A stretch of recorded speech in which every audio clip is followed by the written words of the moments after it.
in brightest day, in blackest night. No evil shall escape my sight.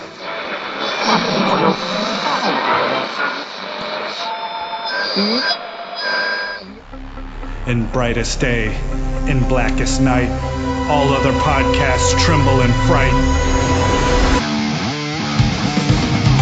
Losers cower before the power. Oranges lust and blues you can trust. Indigos feel and white ones heal. Yellow scare and green ones dare.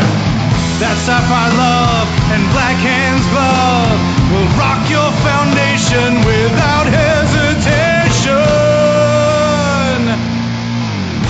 Chad and Mark face evil's might. Respect their power, for they'll make you see the light.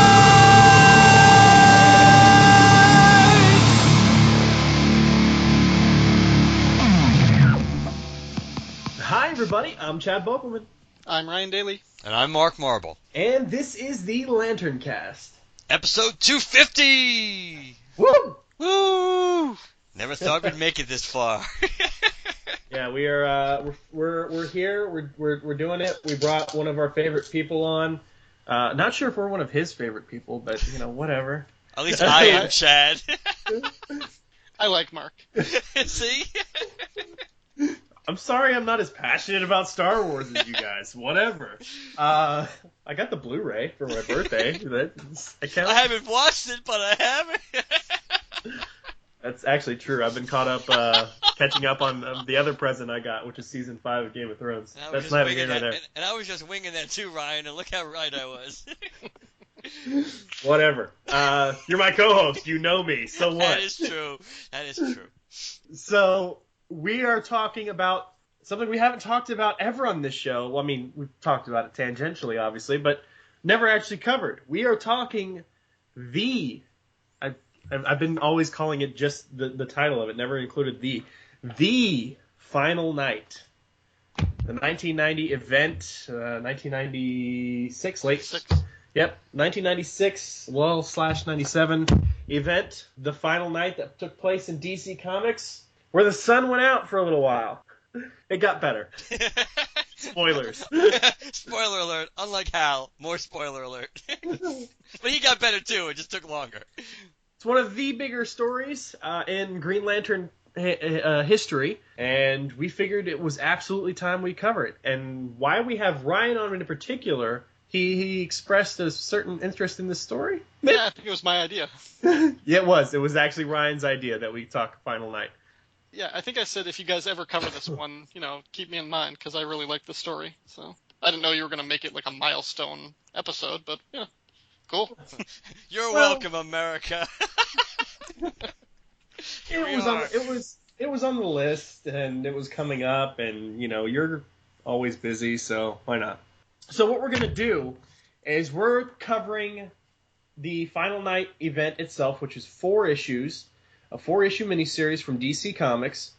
We're also including in that in this coverage Green Lantern number 80, which is a Final Night tie-in, and the Final Night Parallax Emerald Knight one-shot as well, because obviously it's Parallax. We need Hal's perspective on things. So we absolutely need to include that in our story. So we've got 6 issues all told to cover. I'm taking issue 1. Ryan is taking 2 and 3. I'm taking Green Lantern number 80, and Mark is finishing things out for us with the Parallax one-shot and issue number 4. So, without further ado, before I get into it, I just, it seems sort of customary. It's a big event. What is everybody's? I'm just going to ask you guys.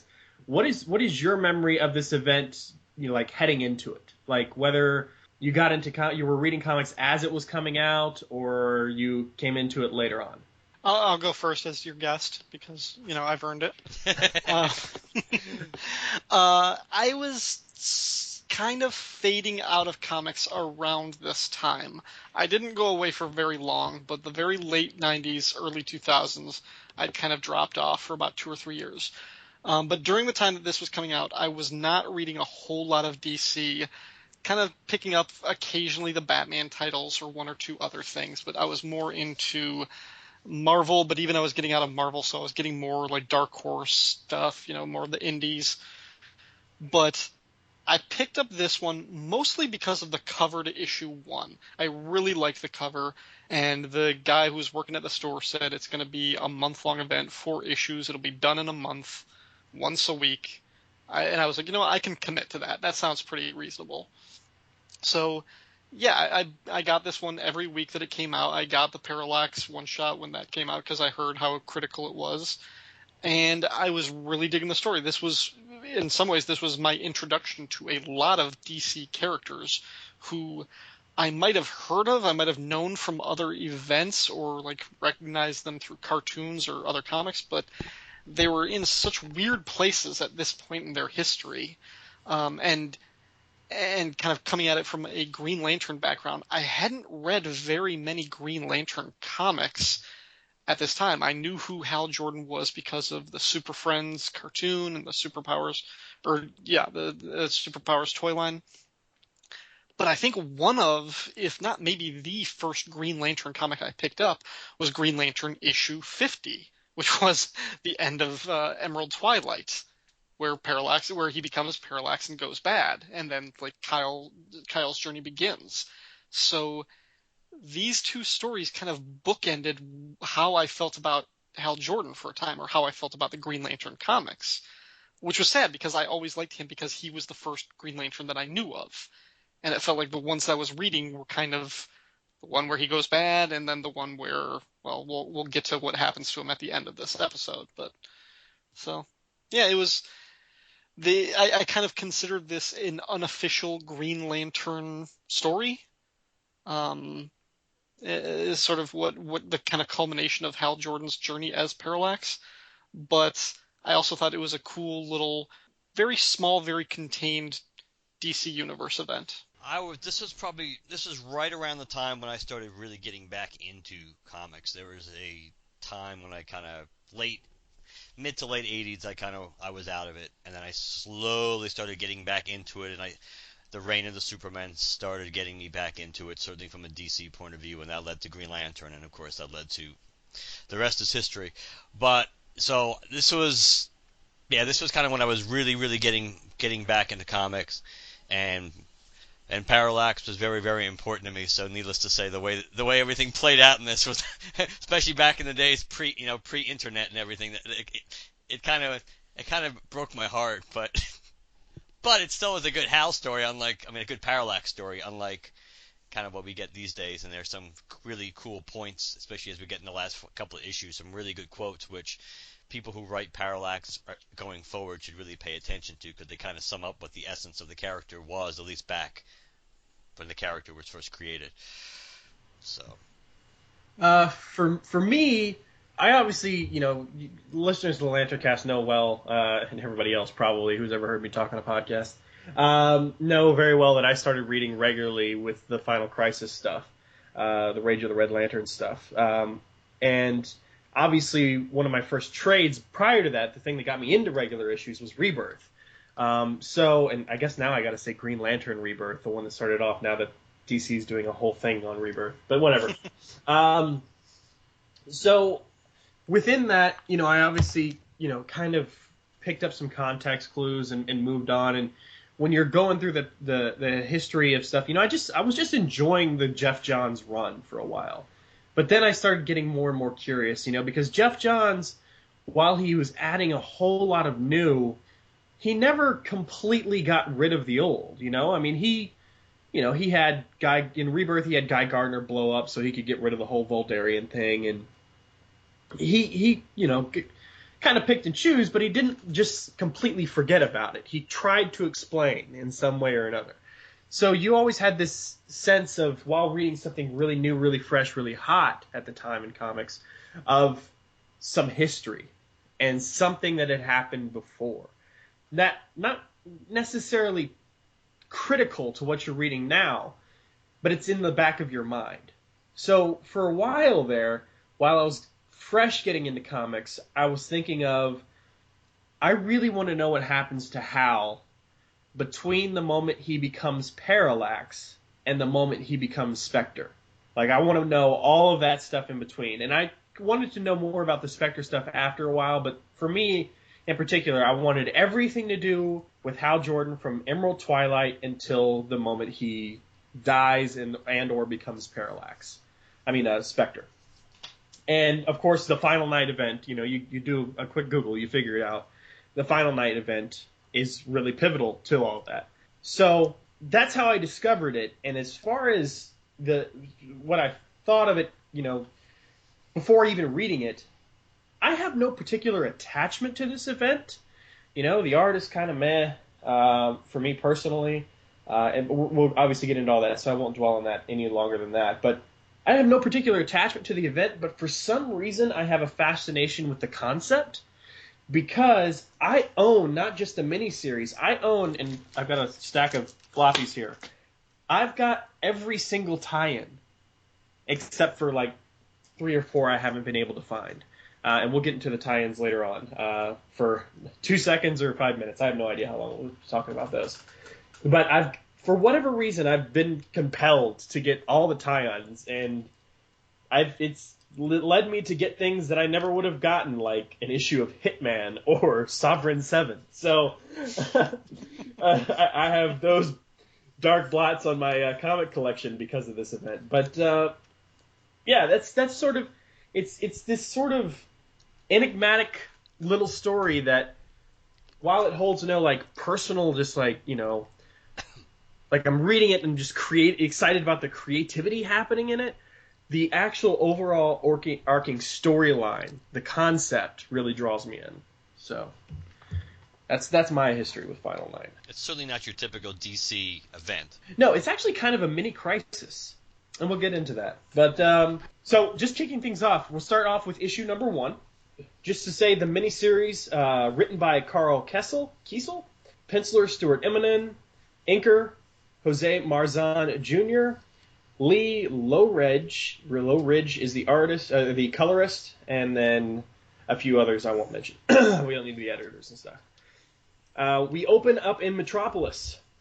The city is bright, shiny. There's all of a sudden there's a dark spot on the sun, and the people down below are commenting on it. They think it's eclipse or something like that. It is actually not. It is a crashing ship, a ship that's been monitored by Star Labs ever since it's entered into the, I guess, the range of their spectrometers or whatever. It crashes down into the bay, but because it's been monitored all this time, there's time enough to respond, and a group of heroes has shown up, including Superman and the Legion. Yes, the Legion of Superheroes. Out comes this woman. She points up to the sun, speaks in an alien tongue. Nobody can understand her except, of course, the Legion, who has their translators on. And they say, God, I wish we didn't understand her. Because, as Kaz says, legend has it the darkest night took place within a few centuries of the second millennium, but then they start talking about how it's just a kid's story and blah, blah, blah. And then Superman's like, well, you want to clue me in? And they say what Kaz does is he has Irma, Saturn Girl, kind of telepathically communicate with this alien and kind of link everybody together so that she can be understood, sort of act as a way link between them. And that's when this person is revealed to be Dusk. And what Dusk is telling them is that she's basically, and I said it earlier, this is kind of a mini crisis story, she's basically the pariah of this story. She has shown up on several other worlds announcing the coming of a being called the Sun Eater. And the Sun Eater obviously eats suns. So she has come to basically warn them, let them know that, your sun's going to go out, the crops are going to wither, your water's going to freeze, everybody's going to die. There is no way to stop it.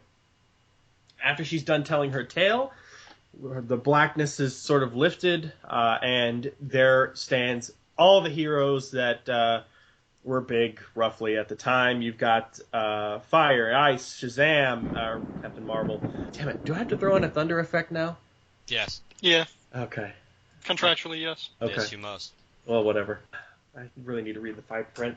Kyle, Jade, I mean, everybody's here. So they start trying to formulate a plan after their Dr. Faulkner from Star Labs sort of confirms her story with some data that they've collected from observing other surrounding star systems.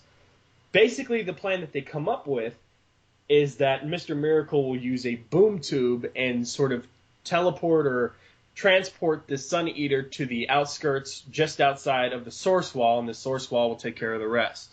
So they form a team, form a couple of contingency plans, see what's going on. They go out there. The boom tube does not work.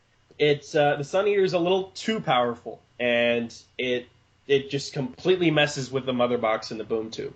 In the midst of all this, Phantom Stranger, my boy, Phantom Stranger, shows up to try and enlist the help of the Spectre. The Spectre, of course, declines, as he always does in these big things. He says, mankind's darkest night approaches, I can do nothing. The affairs of man are more simple to judge than the ways of God, stranger. If he has decided that this is the end, who am I to oppose my will over his?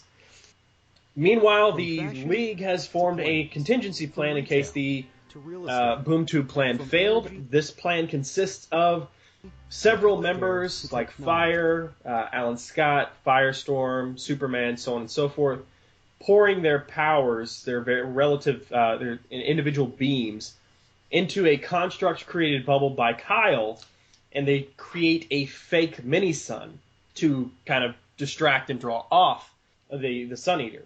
They do that, it works, it also envelops them, and they get saved by their ship, and they are all experiencing extreme frostbite, but it doesn't work very long. And the Sun Eater goes after the main sun, and it is too late. It has enveloped the main sun, and darkness falls over the world as Lex Luthor cuts his honeymoon short, saying that they need to get back to Metropolis because mankind's not going down without a fight. Oh, Lex. This is certainly a good series for Lex to be douchey Lex. The typical Lex Luthor, trying to overshadow, no pun intended, everybody into just I have all the answers even when I kind of don't. So this opens the door nicely for what plays out throughout the rest of the miniseries. I gotta say, like, that's the first thing that when I was rereading this, the first thing that jumped out to me was the similarity to a Crisis story, at least in the beginning. The herald of bad news saying there's nothing you can do to stop it. I've seen the death of thousands of worlds. It was kind of on the nose. Yeah, and actually, because I read this before I read Crisis, I was almost coming at it from the perspective of I saw Dusk as sort of a depowered version of the Silver Surfer heralding the coming of Galactus. Basically just saying, there's something coming to destroy your world, and I've been here before, I've, seen this happen, I know it's coming, and you can't stop it. And the other Marvel connection that I kind of made as I was reading it is, I think the Spectre is sort of the anti-Watcher, Uatu. The Watcher in like Fantastic Four in the Marvel Universe is supposed to not get involved in any of these, galaxy-changing events, but he always gets involved. Whereas the Spectre really should play a part in these things. He really should, get involved and like save the day, and he just doesn't. Yeah, he has other plans. Yeah. He's got tea time in the morning. He has more important things to do. Yeah. Does anybody know why the Legion is here? Like, why is the Legion in this time period right now? I know that there was something in their book during the mid-90s that they were stranded in this time period. I do not know why. What do you think of the art? The art's okay. Like you said, you did hit the nail on the head. The art for most of this mini, I think, is serviceable. But some characters look really bad. Like Dusk. I'm just in the beginning, especially like issue 2. Dusk looks horrible. She looks like she's like a 5-year-old kid. And that's not why she looks bad, but it's just an addition to it. It's just she just looks like she's a little kid in pajamas. The art never really bothers me. It never turns me off. I think it's fine. I like Stuart Immonen's more recent work. This was earlier in his career, and I think he did improve after this. This was also a weekly series. He was certainly rushing. I don't know how much lead time he had, but I'm sure he was rushing and working pretty fast to get these all done on time. Um, I don't think there's any problem with the art. It's not. It doesn't blow me away, but it's good. And I like him as an artist. But like I said, this was early. I think he improved after his work on this book. Yeah, there's no particular flaw that you can point out. It's just, I guess it's just a matter of taste.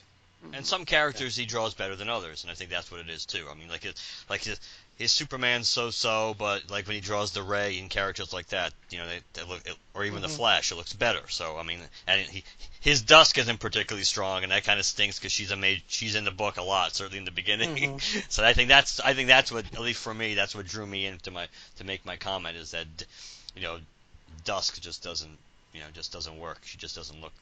Something about the detail on her doesn't work, but I've seen worse, Chad. That's true.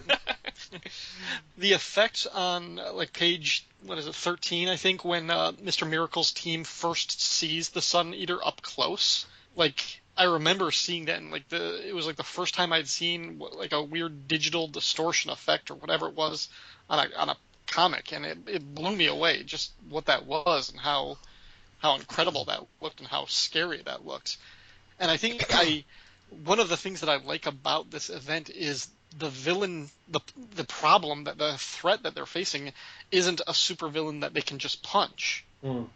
This is a disaster movie. It is a world-ending event that can't be beaten by the usual Justice League means. This is going to take something really different, and it is going to test them in ways that they're not used to being tested. And we'll see that in the upcoming issues. I agree. That's when I said that this was different than most DC events. That's kind of where I was going with it. So that was a good pickup, Ryan. That they're not facing it's a force of nature they're dealing with. They're not dealing with some kind of cosmic baddie of the year that they have to the DC's going to roll out to be that, oh, you can't stop them, but somehow you will at the end. So this is a little much more organic, and something that something is beyond the fact that you have no hope of reasoning with it. It's just the fact that in a way you can't even blame it for what it is, because for whatever reason it exists, and that's how it exists. So, but it still doesn't lessen the threat. It makes it even worse, or magnifies it actually. So I do like the fact that was one of the things that stands out about Final Night during or compared to most of the crises that we've seen in one way, shape, or form, starting with Infinite Earths and going forward. That this is not your typical, though there's a big bad behind all this. A living, breathing character that has a plan, and that's why you're in this mess. This isn't certainly not the case this time. A lot of good group shots in this, despite the art. Got to say that. I like the one they're making the mini sun. Yeah. There's a panel or two elsewhere in the issue where Firestorm looks weird. The color of his face, things like that. But that's a good shot of Firestorm, a good shot of Alan. I mean, that's just, there's some good spots all around, and I do like the way he draws Mr. Miracle, especially his face in close-ups. I know that's the way his costume is, but it's nice that you can see his eyes and all that stuff. So, Ray was a favorite character of mine in the '90s, so I liked that he got a kind of a nice spotlight treatment throughout this series. Yeah, really, any light character in any of this, for sure. Got some great treatment. All right, anything else? We'll move on to the next issue. All right, take it away, Ryan. All right. The Final Night Chapter 2 is written by Carl Kiesel, penciled by Stuart Immonen, inked by Jose Marzan Jr., lettered by Gasper Saladino, and colored by Patricia Mulvihill. It was edited by Dan Thorsland. This is basically the same creative team except for a different colorist on this issue. It was cover dated November of 1996, but the actual on-sale date, according to Mike's Amazing World of Comics, was September 11th, 1996. Immonen and Marzan provided the cover, which depicts a picket sign stuck in the snow. The sign says the end is here and is adorned with Superman's cape, Wonder Woman's lasso, and Batman's cowl. Chapter 2, which is titled Darker Grows the Night, opens with Jimmy Olsen anchoring a GBS news broadcast, recapping the events of last issue, spotlighting the arrival of the alien woman known as Dusk and the subsequent arrival of the Sun Eater. According to Jimmy, it's been 27 hours since the Sun Eater totally engulfed our sun.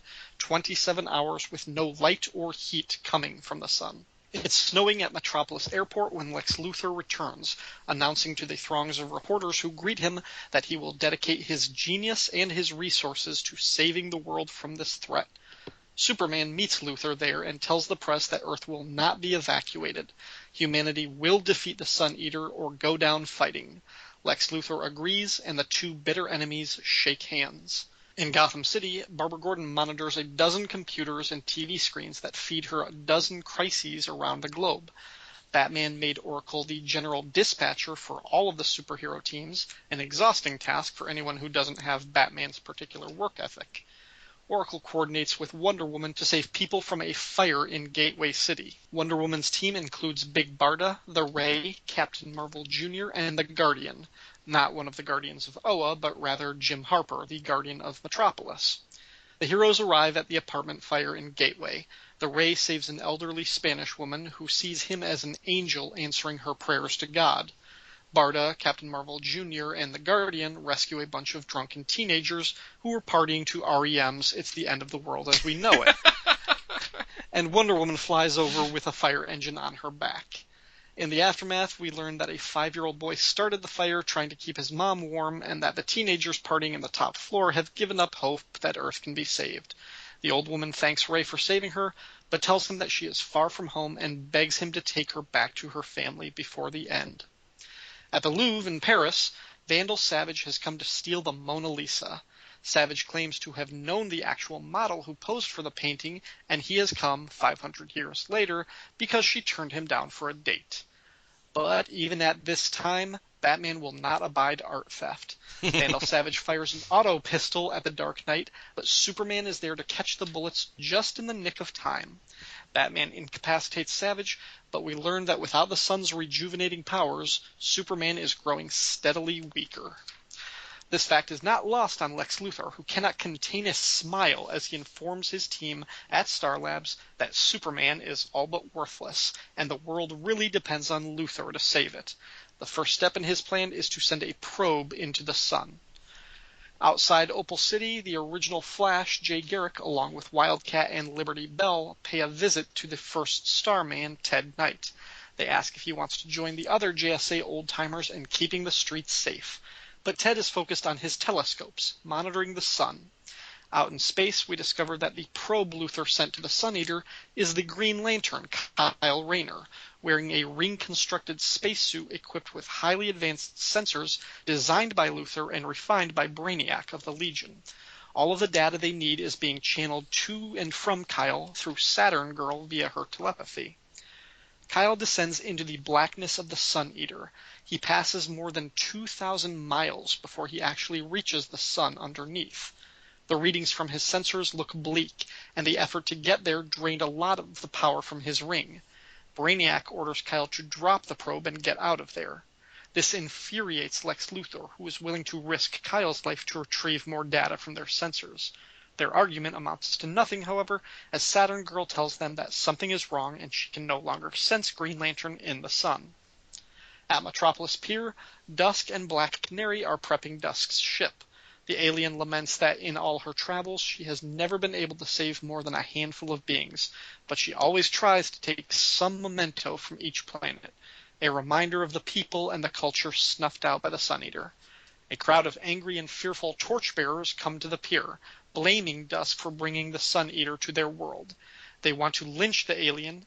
Black Canary tries to defend her, but she's outnumbered and outgunned. The Flash, Wally West at this time, Robin, Tim Drake at this time, and Nightwing, Dick Grayson obviously, show up to help Black Canary and Dusk from the panicking mob. But the heroes too are overwhelmed by this mob. Elsewhere, the Ray brings the old woman Maricela to her village somewhere in Central or South America. Ray is touched by the people and refuses to let them die in the dark and the cold. He flies up into the sky and burns bright, so bright that for a moment it seems as if the sun has returned. But the effort takes all of Ray's strength. He burns out and plummets back to Earth. At the same time, in Metropolis, Dusk is about to be murdered by the crowd. She condemns the fearful lot for succumbing to both savagery and despair. She says that they deserve their fate, but just before she's killed, a new hero, Pharaoh, arrives to protect her. And that's the end of part 2. Well, newish. An old hero returns. Sure. The first thing I want to talk about has nothing to do with the comic itself. It's the ads. Because one of the ads is an ad for Green Lantern number 81. Yep. Our first bad clue of what was going to happen. The fact that it takes place in a Green Lantern issue, the fact that it says, the history of Hal Jordan told in pinups. Seriously? And the fact that they're all holding an emerald flame. Like... And that Kyle and Alan Scott are still alive. True. Context clues.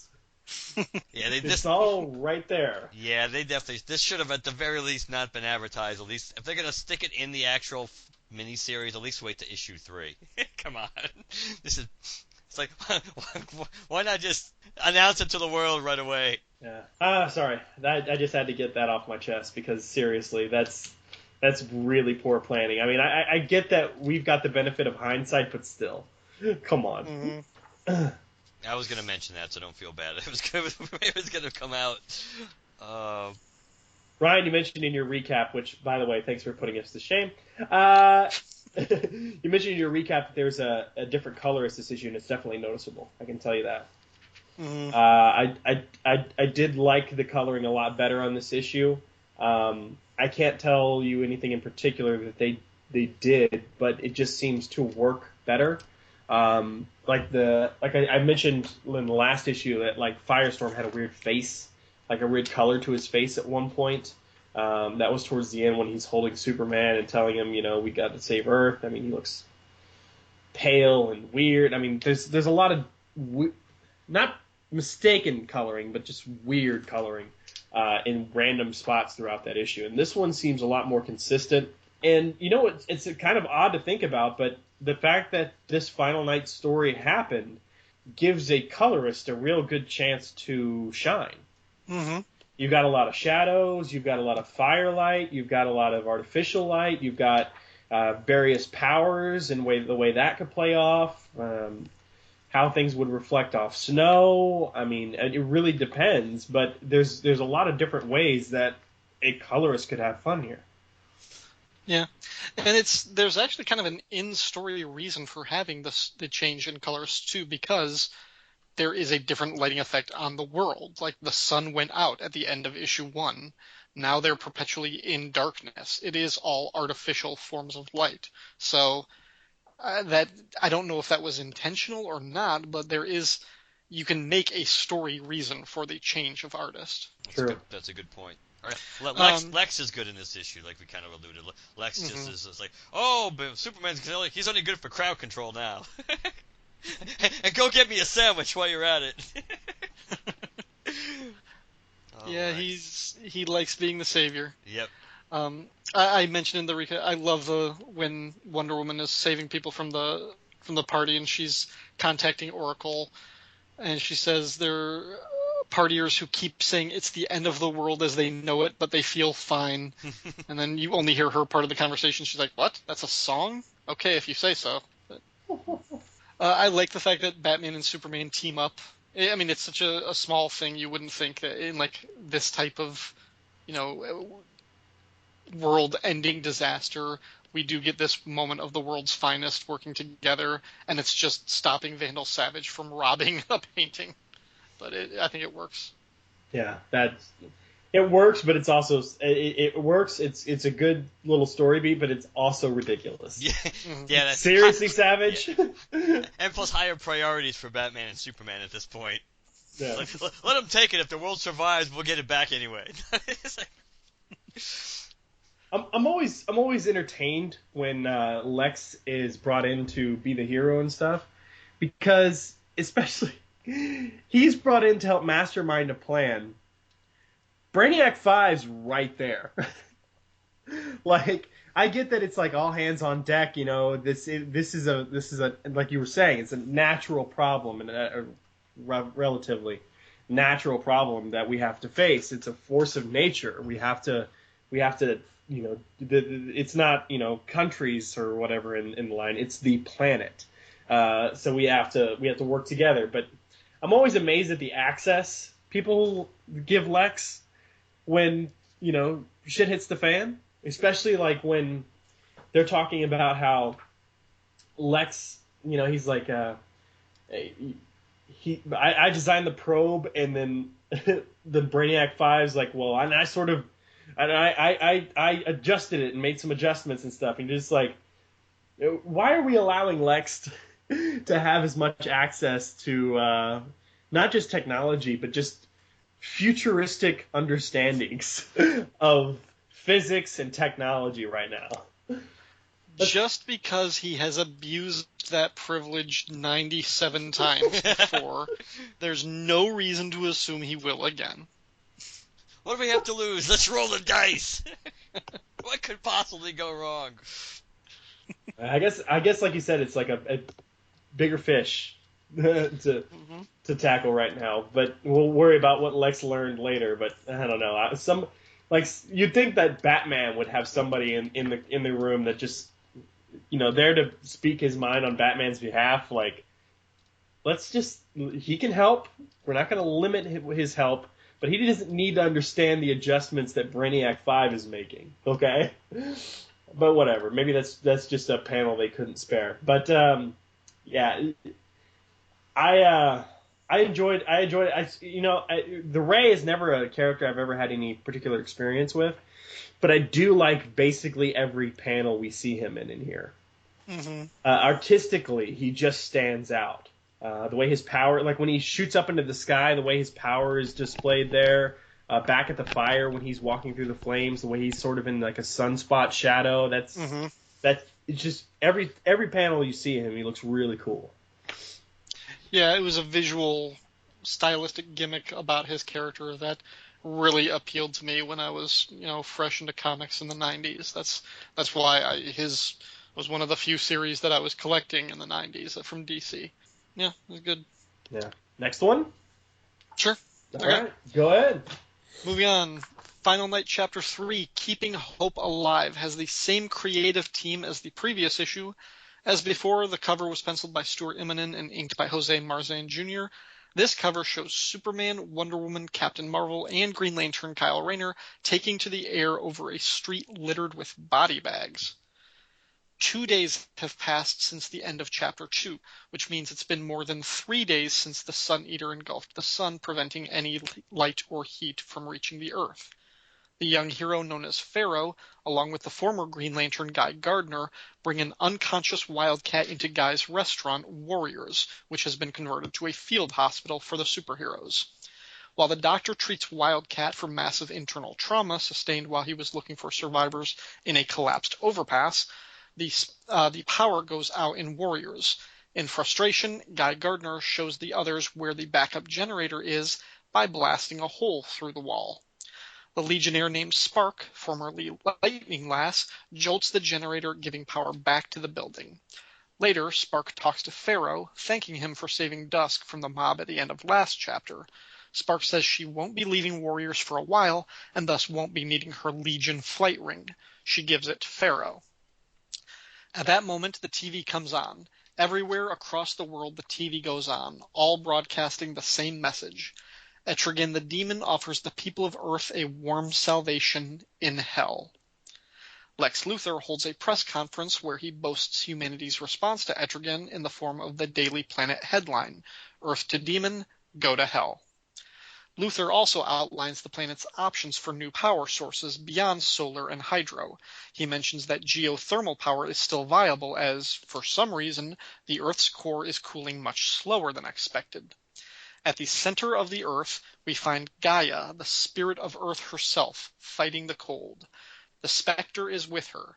As always, he says God will not allow him to use his power to save the world, but he refuses to leave Gaia's side so long as she lives. Back on the surface, Ted Knight calls Star Labs to have them check the sun's diameter. Brainiac confirms Ted's suspicions and informs the others that the sun is not losing mass to the Sun Eater. The sudden loss of energy will cause a gravitational collapse of the sun, But without a loss of mass, the sun will not collapse into a black hole. Rather, the sun will go hypernova. In less than 24 hours, the sun will explode and incinerate all life in the solar system. And as an afterthought, the resulting explosion will fling the Sun Eater through space on a course for another system to destroy. Lex Luthor assembles his team to come up with a new plan, while still taking a jab at Superman for his relative usefulness. Black Canary wants to take Luthor down a peg, but Superman stops her, knowing that Luthor is at least doing something. Then Superman calls Oracle and tells her to spread the bad news to the heroes in the field. Dusk returns to her ship and preps it for evacuation, so she can go and warn another world of the coming doom. The Phantom Stranger appears, wanting to show her the bright side of humanity before she abandons them to their fate. Like in A Christmas Carol or It's a Wonderful Life, the Phantom Stranger takes Dusk around the world as a ghost-like shade unable to be seen or heard, but able to witness the people react to the news of Earth's inevitable destruction. They watch Barbara Gordon talk to her father, never letting on what she knows that they have less than a day before it's all over. The Stranger and Dusk travel to Central American Village, where Ray burned out his energy stores trying to give light to the people. Zatanna teleports into the village with Fire, the woman Fire from the Justice League, remember, not like fire torches. Zatanna convinces Fire to kiss Ray in order to transfer her powers and jumpstart his. The kiss isn't necessary for the process, but it's good showmanship, Zatanna argues. The people ask for help. Zatanna summons Firestorm. The two of them then create little orbs, like mini suns floating over the landscape. In Kyoto, Japan, Dusk witnesses the original Green Lantern Alan Scott saving people from an earthquake. Alan is then joined by his kids, Jade and Obsidian. The Phantom Stranger shows Dusk other heroes around the world. Aquaman commanding whales to break up the ice. The Doctor treating Wildcat. Superman and Guardian delivering medical supplies. Batman and Robin fighting Mr. Freeze. Guy Gardner and other civilians rescuing people trapped under a snowdrift. And Wonder Woman holding up a bridge using her lasso. The Phantom Stranger drops Dusk off in New York City Alley. A crowd of people with torches find her, but this group doesn't attack. They recognize her and volunteer to bring her back to Warriors. Superman takes a flying car to his parents' farm in Smallville. By now, he has lost the ability to fly. Ma and Pa Kent ask him if the Sun Eater will be defeated in time to save their harvest. Clark tells his parents that won't be a problem, and they realize what he means. Back at Warriors, Guy decides to get drunk, but his Vuldarian physiology makes that nearly impossible. He looks at his old Green Lantern outfit with longing and remembers the good times. He wishes he could be a Green Lantern again. And that is when the room is bathed in a sudden green light. Aw, yeah. This was a good issue, though. Yes, it was. Mm-hmm. It was. I like Etrick and the demon trying to get everybody to, we'll save. I'll save the Earth if you basically you're gonna give me all your souls. That's a great deal. I like this scene, but very, very few people know how to write Etrigan's rhyme scheme well. And I don't think Carl Kiesel does a good job in this one. No. I think writers either have to...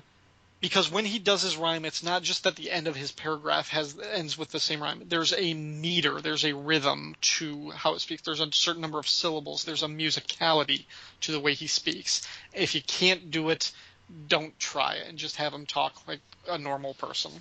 So. Yeah. Yeah, there's no rule at DC that says he has to always speak in his rhyme. But if you can do it and do it well, it's always been a great standout. I do like the scene with Spectre and Gaia, but that's just me.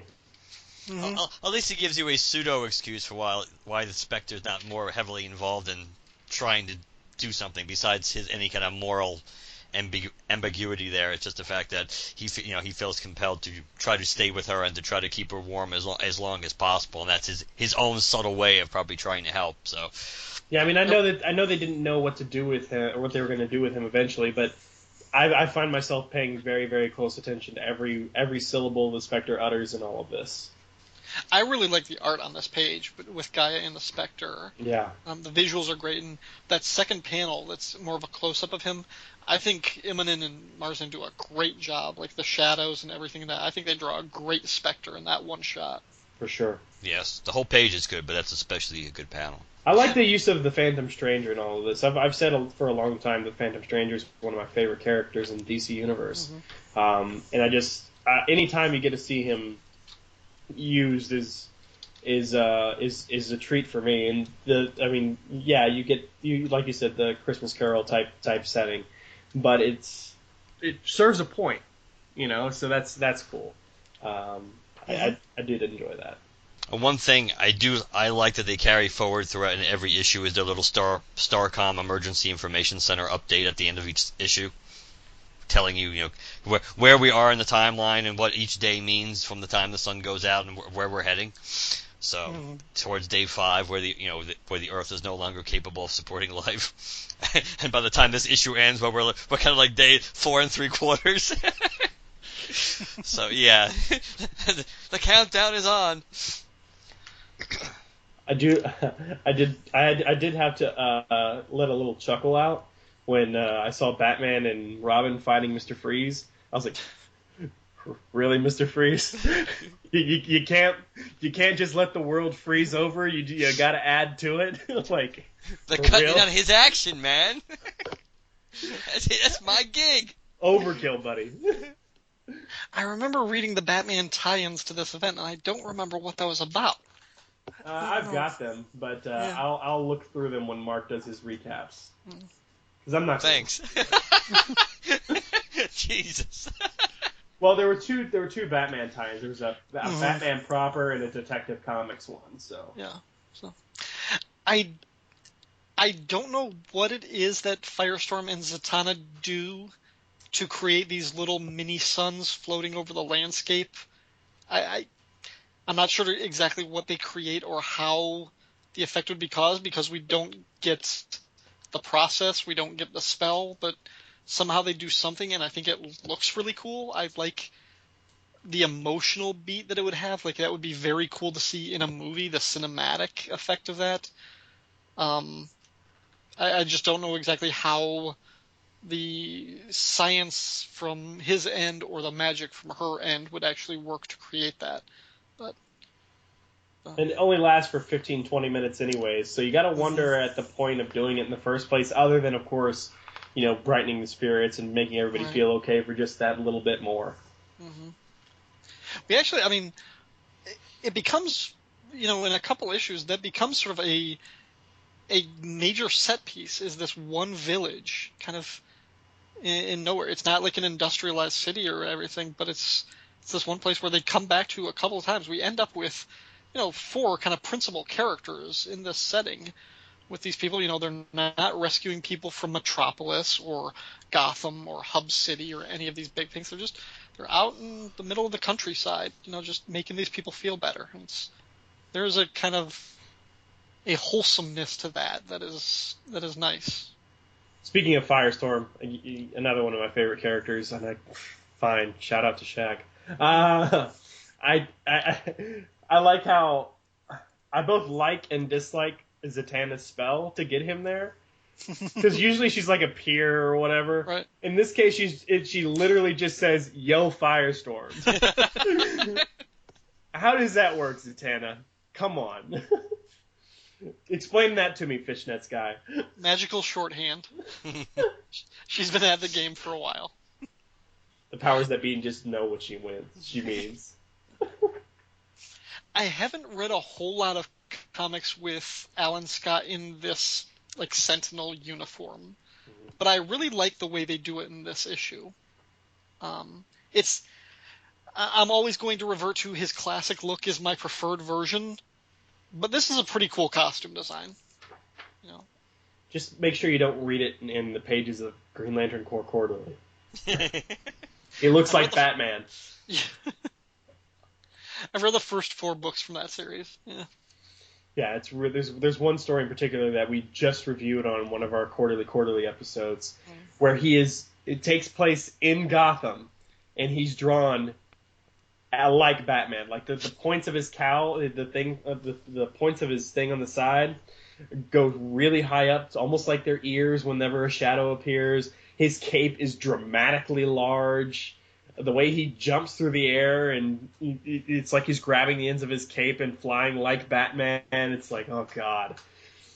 Just because he is in Gotham, and you can do this artistically, doesn't mean you should.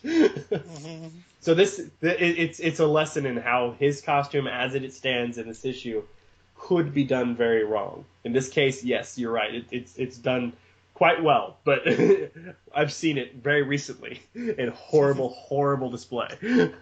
And I really like the last beat with Superman going to see his parents. The fact that he can't fly there on his own, he needs to take, a flying car to get there.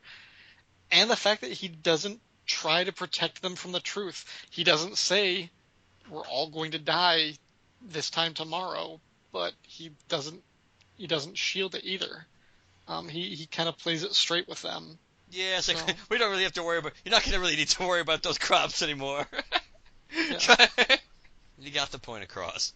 I'd always like those little moments with Superman and his family. It was a big thing in a lot of the graphic audio stuff, especially the Superman story. There was moments where he would because he's Superman, like he can fly super fast and do all these cool things. So there'd be moments where he's facing a big problem, and then he just, as he's flying back from helping the Justice League or whatever, he'd stop by Ma and Pa and just have pie and talk with them and just kind of bounce ideas off him. I love that idea. Now, he's not really bouncing ideas off of him in here, but I just like the idea of every now and then Clark just, for whatever reason, goes home, because he can. So that's cool. I remember at the time that I was reading this, I had no idea what was going on with Guy Gardner at this time. So I was very confused. I was like, was that the same guy who had the yellow ring in The Death of Superman? I was like, what? Why does he look like this? Why does his arm turn into a gun? The 90s happened to him, right? Yeah, exactly. Where's his bowl cut? Where's the blue jacket? Yeah. If you want, you're welcome to read all those Warrior comics. Pass. All right. Anything else about this issue, guys? No. All right. We are going into the Final Night Green Lantern number 80, featuring a cover of Kyle Rayner going up against the return of Dr. Light. A much redesigned and very 90ized Dr. Light. Almost kind of Ray-ish, now that I look at it. Dr. Light. We open up with a story titled Light in Darkness. Kyle is facing off against the returned Dr. Light. We are given the knowledge that basically Dr. Light has just sort of appeared out of Kyle's battery. The reason being he was trapped there by Hal Jordan in Green Lantern number 36 in the Silver Age. A long time ago. I believe the Silver Age. I'm pretty sure the Silver Age. I should have done more research. I'll figure it out. Don't worry. It was in the same series. The same. It was the 90s series. It was the one that was like. I was going on context clues, looking at this art here in the background. No, it was during the Gerard Jones run that it happened. Still. Yeah, because he was in the Suicide Squad in the 80s and 90s. Yeah, I was about to say. That didn't sound right as it was coming out of my mouth. Thank you. I'm glad you guys are here for me. You have the power to edit this out. I was just going to say, you can edit it out, Chad. Nah, don't worry about it. You can just go. You can just go. I was saying in the Gerard Jones run. I'm secure in the knowledge that I am a comics fan. I don't need to appear that I know everything. So these guys know more than I do. Deal with it. So as he's fighting Dr. Light, Kyle gets the idea, wait, light. We have no light. Maybe I should stop trying to fight him and try and tell him what's going on. Well, clearly he can't get a word in edgewise, so he has to just continue fighting Dr. Light. Well, he doesn't want to screw up his apartment in the process, so he leads Dr. Light outside. So Dr. Light, tackles him into the side of this tower/church tower, whatever. It's a clock tower. And Dr. Light displays a really cool power where he basically is able to take Kyle's constructs and manipulate them and redo them and put them back on Kyle. He changed Kyle to the top of this clock tower. He finally gets through to Dr. Light, and for a moment, Dr. Light thinks he's trying to trick him, and he says, no, just look up. It's 2:30 in the afternoon. Dr. Light immediately freaks out, says this shouldn't happen now, and then says, I have to save myself, and basically teleports this shit out of there. Like, he's gone. He's completely gone. Kyle says, well, so much for that. Goes off to, just recharge his ring with his battery. As he's at his apartment, he notices that, all of this just seems so petty now, all the things you were worried about. But there are things to do. He goes off, he finds Donna, his girlfriend, Donna Troy. Donna is also taking stock of things going on in her world, her son, her ex, so on and so forth, their current relationship. Kyle reveals that his mother is still alive. Kyle says, I told you she was dead, but she's not. She's just kind of dead to me, and blah, blah, blah. He says, he gets an idea when he's talking to Donna. He says, we tried transporting the Sun Eater away from the sun. We tried creating a decoy. Neither worked. We even came up empty with the help of every hero on Earth. And then he goes, hero on Earth. Thinks to himself. She says, what is it? Oh, nothing. Just had a thought. They kiss. We'll see each other before all this is done, hopefully. He flies off, and he says, and I'm going to keep that promise. Somehow, the ring has no limits, but I do, and I'm afraid this is beyond me. I might not have the willpower to finish it, but there's an answer out there somewhere, and I'll find it. And he is heading up into the sky, up and over the Statue of Liberty. So next, a gathering of heroes. I gotta say, retroactively reading this issue, Hal's an idiot. Who traps Dr. Light? Dr. Light in a power battery. Well, see, delving into this slightly, it's kind of a flaw with this concept because the point was, I think, back in the original issue was, he trapped him in his battery, but more or less he was going to end up in the central power battery and held there. So there was kind of a problem with the whole concept that he was going to be in Kyle's battery because he never should have been in Kyle's battery. He either should have been freed when the central power battery got absorbed, or theoretically he should have been absorbed into Hal. And even this issue, this was after the, I think the 80-page 3D comic in which we saw Dr. Light the last time. Which I think when we first found out that he was in Kyle's battery, because that's where, which never made sense then either. But touching on when Hal said in Green Lantern, when Hal showed up in Parallax View, and when Kyle said, I thought you were dead, man. And he goes, no, I just went elsewhere. And then we found out later in the 80-page Giant where Hal went after Oa was destroyed. He kind of just went into Kyle's battery. And he created this whole perfect Green Lantern Corps and everything, did they ever do that issue during the Jimin? That's an issue we should do at one point. So he created this perfect recreation of everything with the Green Lantern Corps except there were no Guardians, and that's when they kind of figured out that's where Hal must have gone because Hal created this and Dr. Light was in there. So, but it never made any sense why he would have been in Kyle's battery since Kyle was never, depending on which origin of Kyle's battery you accept, whether it was a piece of OR or whether it was a piece of the central power battery, it's a sliver of the outside. It shouldn't have been, but either way. But that's kind of so it wasn't so much Hal was an idiot. It was it's kind of like the same. It was like capturing, I think the idea was to capture Dr. Light temporarily, and then he was going to be transferred into the central power battery for holding. So you're saying, hang on a second. So you said the 3D comic? That's not when he got captured. But that's what the story you're talking about was taking place in the 3D comic? Yeah, it took place. Wasn't that with the Ray? No, that was with Jade. It was with Jade. Jade. Kyle got pulled into his own power battery by Dr. He didn't know what was going on. It turned out Dr. Light was in there. I think Dr. Light's the one who pulled him in. and that was that 80-page 3D special, which was actually pretty. The 3D was pretty cool the way they did it. Yeah, I thought it was Green Lantern plus the Ray in 3D. No, I thought that's what it was called. no, the Ray wasn't in that issue. It was just it was not that one. You might be thinking of a different one, but this was Dr. Light, Kyle, and eventually Jade, and so. But then we found out that it was Hal who created that world, that recreation of Oa and everything inside the central power battery, just without the Guardians. And Dr. Light was kind of absorbing power from it, and somehow Kilowog and all the Green Lantern Corps more or less had to almost sacrifice everything to take away that power from Dr. Light. And okay, yeah, I'm looking at the cover of Green Lantern plus the Ray right now. I know why I'm getting confused. Yeah. It's because the villain in this story is Dr. Polaris. Ah, yes, that would make sense.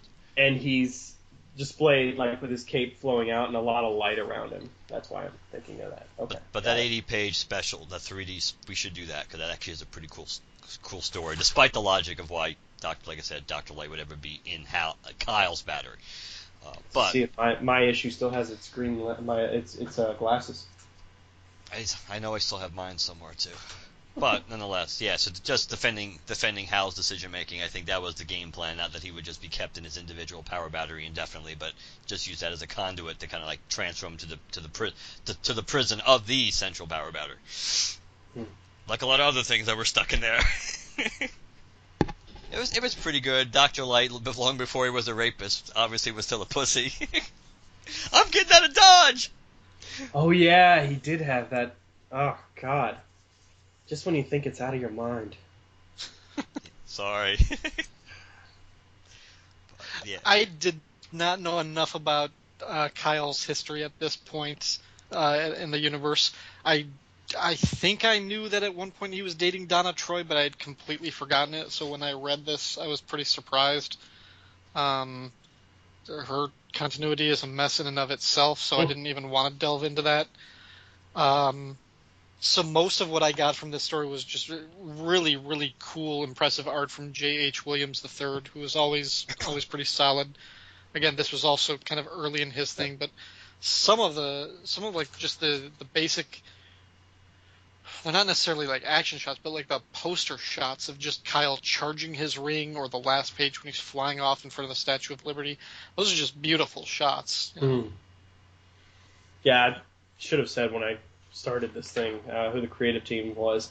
Ron Mars writer, J.H. Williams, the guest pencils, Mick Cray, guest inks, Pamela Rambo on the colors, Chris Iliopoulos letters, and Eddie Berganza associate editor, and Kevin Dooley is the editor. I really like the way that Dr. Light's power is used in this. And Chad, when we talked on the Justice League of America Secret Origins episode, you mentioned how you'd kind of grown tired of the same old trope of the yellow impurity being the weakness for Green Lanterns. And this was a really cool turn where, Dr. Light tries to use yellow light against Kyle, and he's like, yeah, that weakness that's not a problem for me anymore. But when Kyle tries to use his projections, Dr. Light's like, hey, your energy is a form of light, and he's able to repurpose it, take it from him, and throw it back in his face. That's really cool, and I think that would make Dr. Light a very compelling, very formidable enemy for the Green Lanterns. Unfortunately, things have been done with Dr. Light that will make it so that nobody ever wants to use that character again. Yeah. But,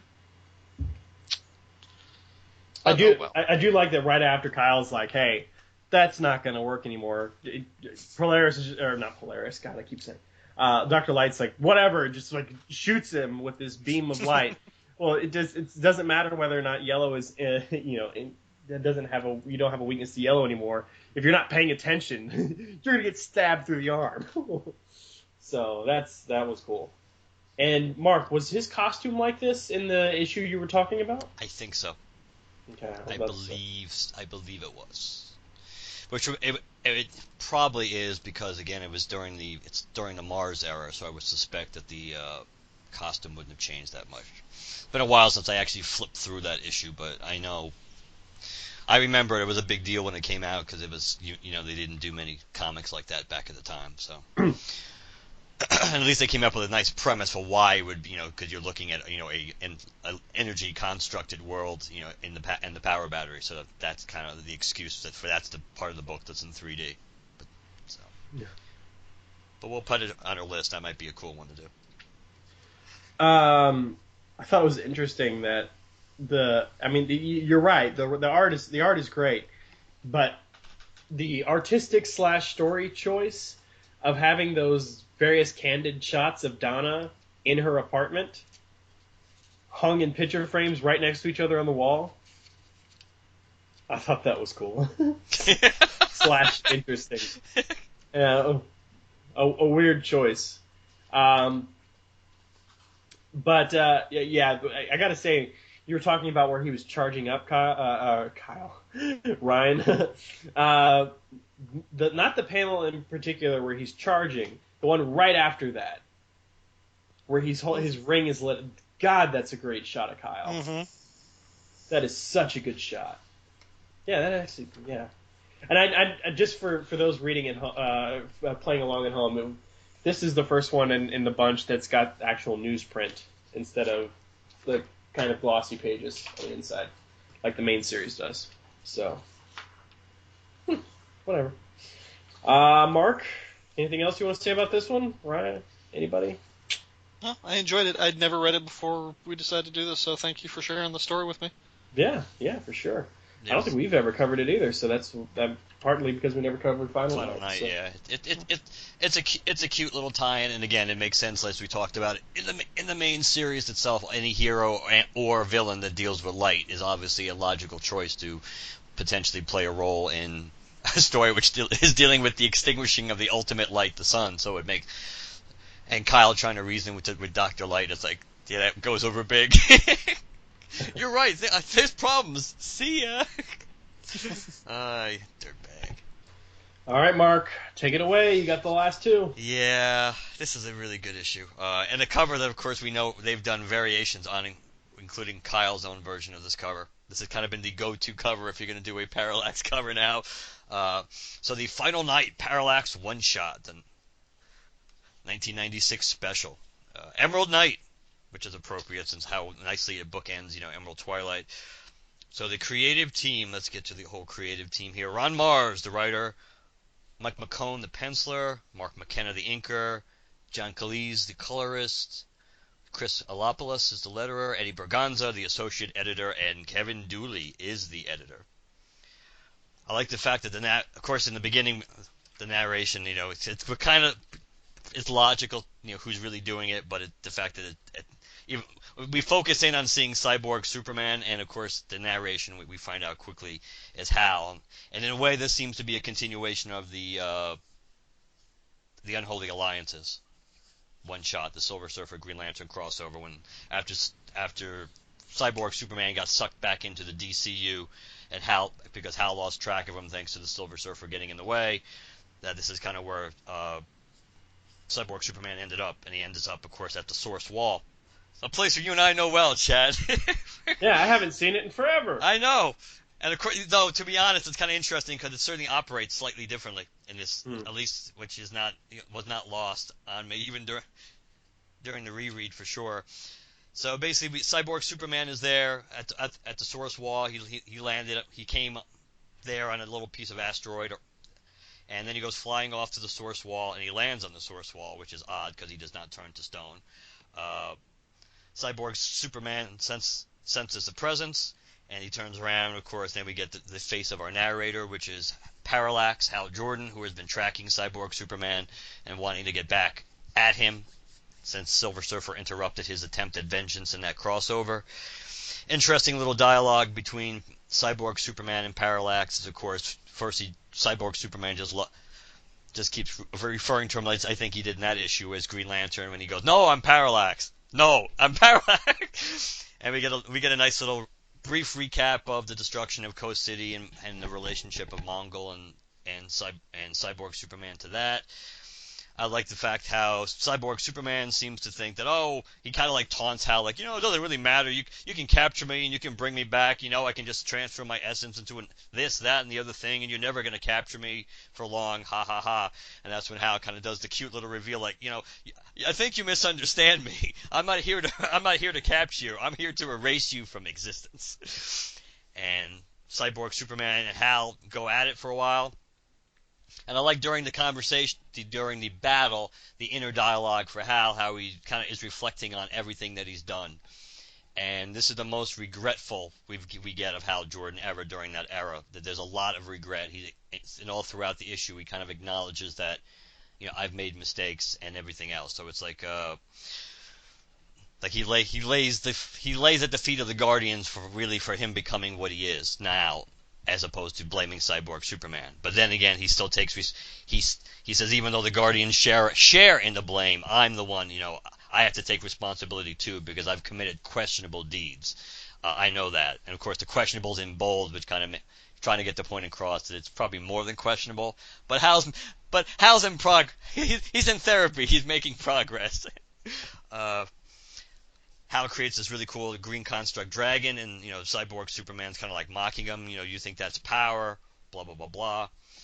And the resolution of their fight is really really cool. As Hal pretty much grabs him by the throat, and Hal makes it clear to Cyborg Superman, it's like, at the end of the day, you're not really fighting me. You're fighting the 7 million people you killed at Coast City.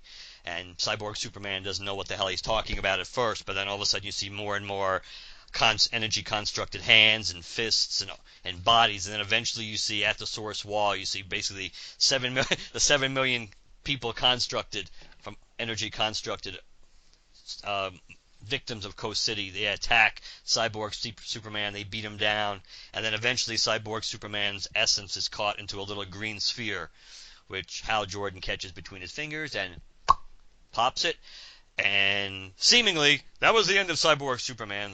As much as believable as an end as we ever have gotten, even though, like everything else, nothing really sticks for long. While Hal's at the source wall, he's kind of like basically seeing kindred spirits with the source wall, since pretty much it's more like kind of like the soaring too high again. As I'm drawing a blank at the character that I'm thinking of. Give me the mythological character, the one who flew too high and his wings melted. Icarus. That's the one I couldn't think of. Thank you. Embarrassing, but at least I knew I knew where I was going with it. I knew the answer too. Yeah, I know you did. I heard you starting to say it. So Hal's kind of like, this is kind of like his Icarus moment, because he's kind of feeling kindred spirits with the Titans at the source wall. Like everybody kind of like reached too high, bringing about their own downfall, and it goes, what about me? Am I going to be, is this what my future is pretty much going to hold? And Hal, of course, touches the source wall. He also doesn't merge into it. It's at this point Kyle shows up, and he's been looking for Hal, and now if we hadn't put the pieces together in the last issue of Green Lantern, that's what Kyle meant when he said, that I don't think I have the willpower for this, and every hero on Earth. So he basically went looking for Hal, because he knew Hal's power set and Hal's willpower basically was superior to his, and that Hal might be able to do what he couldn't do himself, and maybe what nobody else could do, which was take out the Sun Eater. I like when Kyle approaches him, he makes a little, the dove and a little olive branch to try to make it clear that I'm not here to fight, because Hal's kind of like, where's everybody else, because they're coming after me, right? So where are the others? And that's when Kyle says, no, it's not like that. I'm here to talk. Kyle, it's kind of interesting when you have these thought balloons for now looking back at it, it's more interesting because Hal's thought balloons when he's dealing with Kyle are in yellow. So it's kind of interesting. It's like I still can't get used to that costume. He's made the job his, so I'm proud of, I'm almost proud of him, and how young and wide-eyed Kyle is, and this apparently is the first time in that continuity where Kyle had ever gone to the source wall. Obviously, it won't be the last. Because Kyle's completely lost, and Hal's kind of like filling him in about how the wall separates our universe from others, and what's from on the other side. And they have a brief moment of Hal talking to Kyle. Oh, it's great being Green Lantern, isn't it? And Kyle's like, oh yeah, it is, but you know that better than anybody. But but I digest. No, kidding. I digress. And he gets to the point about the Sun Eater, and it's like, the Earth's really in danger. And he kind of plays up the fact that, on the cosmic scale, the Earth is your home even more than Coast City was. We really need we need someone, and you're the one. I think you're the one. I don't have the experience or the willpower, but you do. So, and Hal's kind of like, well, I tried to give them a better world, and they refused me, and now they're asking me to save them, and Kyle has to point out, no, this is just me coming on my own, and I came because I know you, Hal, and I know you can help, and Hal goes, that's all I ever wanted to do, but now you're willing to accept me, is that it? And again, kind of like a yellow flash here, which of course we know in the cosmics, in the scheme of the story, probably is just referring to the sun. But knowing knowing Parallax, what we know now, is kind of interesting. Whenever you see yellow around him, that basically Hal's stuck. He's stuck, and he needs to think this over. So he tells Kyle that I need exactly that. I need to think this over. Kyle keeps talking to him. It's like, we need you to be your hero again, and Kyle and Hal kind of just sends Kyle on his way, and then Hal says, I have to really see this for myself to kind of know what's going on. So he shows back up, and I like that image of seeing the Sun Eater and Hal's eye. That's really cool. Before you get the big rest of the splash page, where you pretty much see the entire sun engulfed by the Sun Eater, and you have Hal acknowledging, at least on his own, that I don't know if I can do this. Now we pick up on where in the last issue of the Final Night Proper series, when Guy was getting tanked and the green flash of energy showed up, we find out the reason why is because Hal Parallax shows up to see Guy, and he wants to talk to Guy. And typical Guy, being at least of that era, being an ass. First it's like, oh yeah, you just want to rub our faces in it, don't you? And it's like no, that's not what I'm here for. And it's like, yeah, you want to talk to me? You destroyed the Guardians and Killua. And it's like, again, Cal making progress along the way. Like, yeah, I know what I did was wrong. It's like, how hard do you think it's been for me to accept that, Guy? I thought I could fix everything when it was over, but no one ever seemed to understand that. And then he asks Guy, which is kind of one of those backhanded compliments. It's like, everybody hated you, Guy, but you just kept doing your own thing. Like, how did you do it? And Guy just kind of says, well, because I knew at the end of the day I was a hero, and that's all that really mattered. So I really didn't give a damn what anybody else thought. And that has impact on Hal. Now Hal's next stop on Hal's kind of like, again, following how Ryan and everybody, we've talked about it's a one kind of like between It's a Wonderful Life and the Christmas Carol. This is like almost like Hal's journey, because he's basically going around seeing all these different people and who have been important to him. So he sees John Stewart, who's been crippled since which issue was that with the Dark Stars and Graven? 60 something, wasn't it? Yeah, or 75? Maybe it was 75.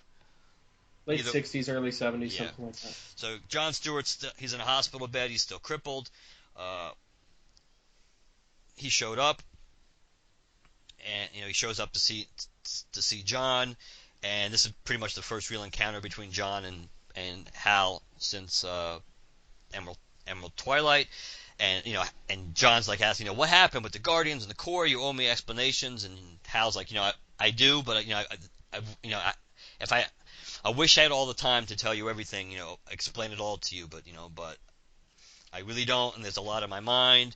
And he takes John's hand, and he basically is saying to John, I just want to make it, I just really hope that I was as good a friend to you, because as you were to me.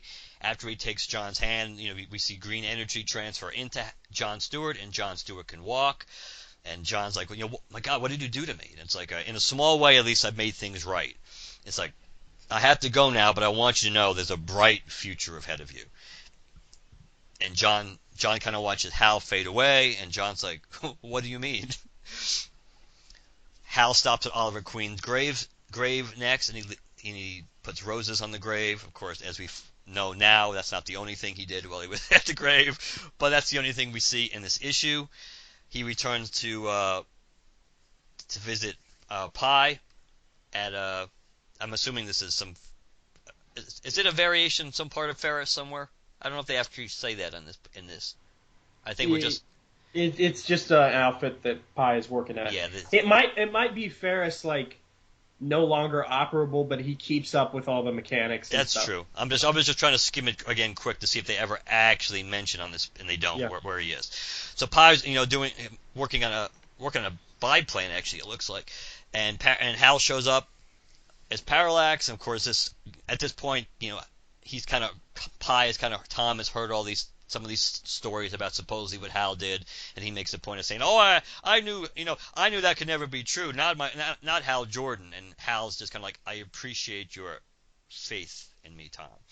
So he doesn't really, as he points out, I've disappointed the people who trusted me the most. It's like including Tom. So in a way, Hal's trying not to disappoint him anymore by going into details. Tom mentions the book that he's been working on about Hal, and it's like, "Oh, I think I got a draft here. I can show it to you." And it's like, "I really don't have time to stay right now. It's like I got to go." But he goes, "You should go inside and be with your wife and kids, but I'm going to try to give you an ending to your book," which was pretty cool. Then Hal has the meeting with Carol, and Carol, of course, is the only one who's really not surprised to see him. And Carol points out, "Of course not, because I know you better than pretty much anyone." And Hal has this moment when he goes, I'm debating about what to do, and it's like, I can still save us. I mean, I can take us someplace safe where, we can still be together. There's still a chance for us. And Carol just goes, this isn't about us. It never was. At the end of the day, you pretty much know what you have to do, Hal. You just have to trust your heart, and I trust your heart, and I love you. And they kiss. As they kiss, Hal again fades away into energy, and he arrives back at Coast City.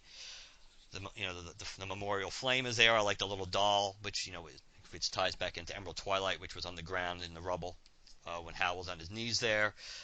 Hal just he ties it in literally, my beginning and my ending. And I failed.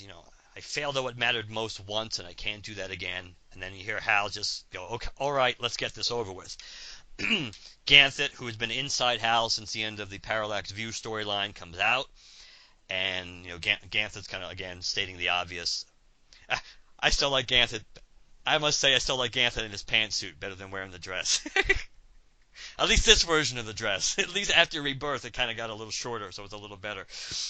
So he's kind of Ganthet's talking about again. It's come full circle. It's like Ganthet's like, Hal, goes, you know what's going on? Of course I know what's going on. And plus, more than that, I know what you're going to do. It's like, you think yourself changed, but you're not. You can't ignore what you are. You were everything we desired from our Green Lanterns, Hal Jordan. You were the greatest of our soldiers, the most heroic. And then the little jab, and your betrayal does not change that.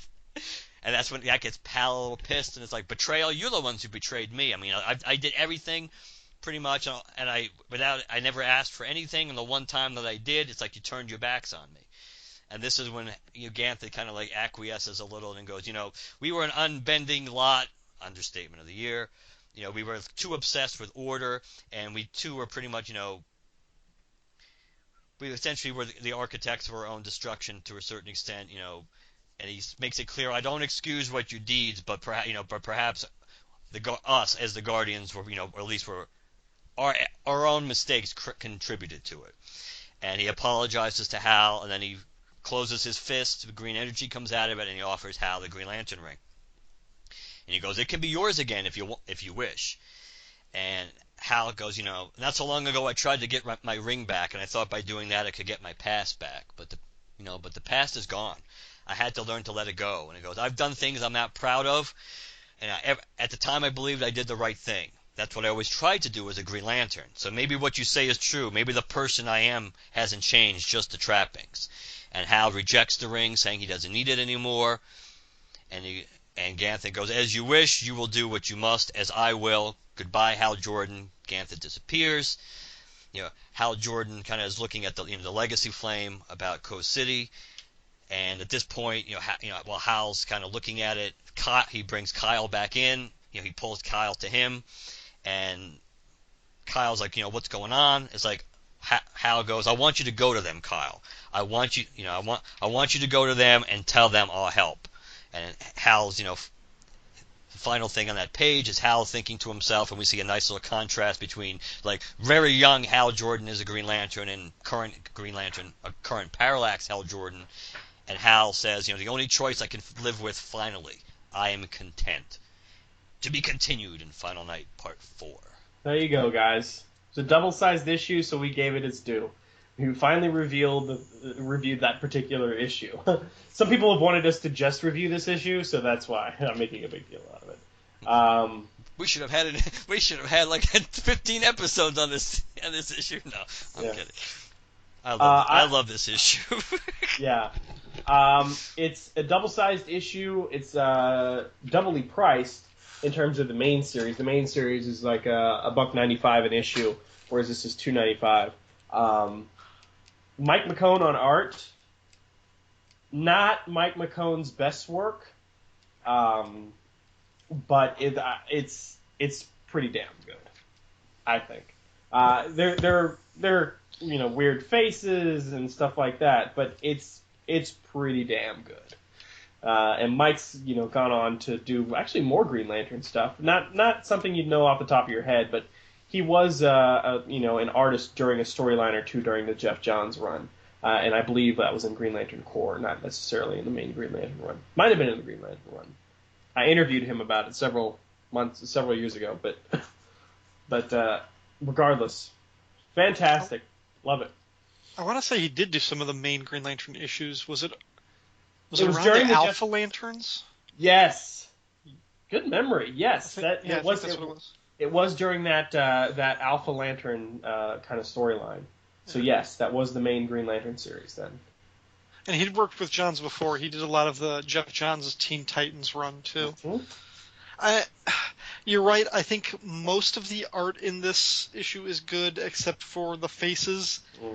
There are a whole lot of shots, like, unless Hal and Kyle are in profile, if it's anything less than profile, they don't have noses. And it's, like, you see it when they're at the source wall, you see it on the final page, it's like, where's Hal's nose? Like, the mask obscures his nose, but also makes it look like it's not there at all. And I found it to be distracting after a while. Other than that, I was happy with a lot of the art in the book. I think the colorist maybe didn't get the message that the sun was completely out on Earth, because all of the scenes on Earth, it's snowing, but they all have kind of a blue sky background when it should be completely dark. Yeah, that's true. So, yeah, actually, I think that's probably my biggest problem. I don't really like the colors in this issue, except for that one shot when Hal goes to see the Sun Eater. Yeah, that's a really good page. It's a good Parallax story unto itself. Even if this wasn't so critical to the whole way this whole mini-series, this event plays out, that this is a really moving at again, and I'll talk about this more once we get through Final Night 4.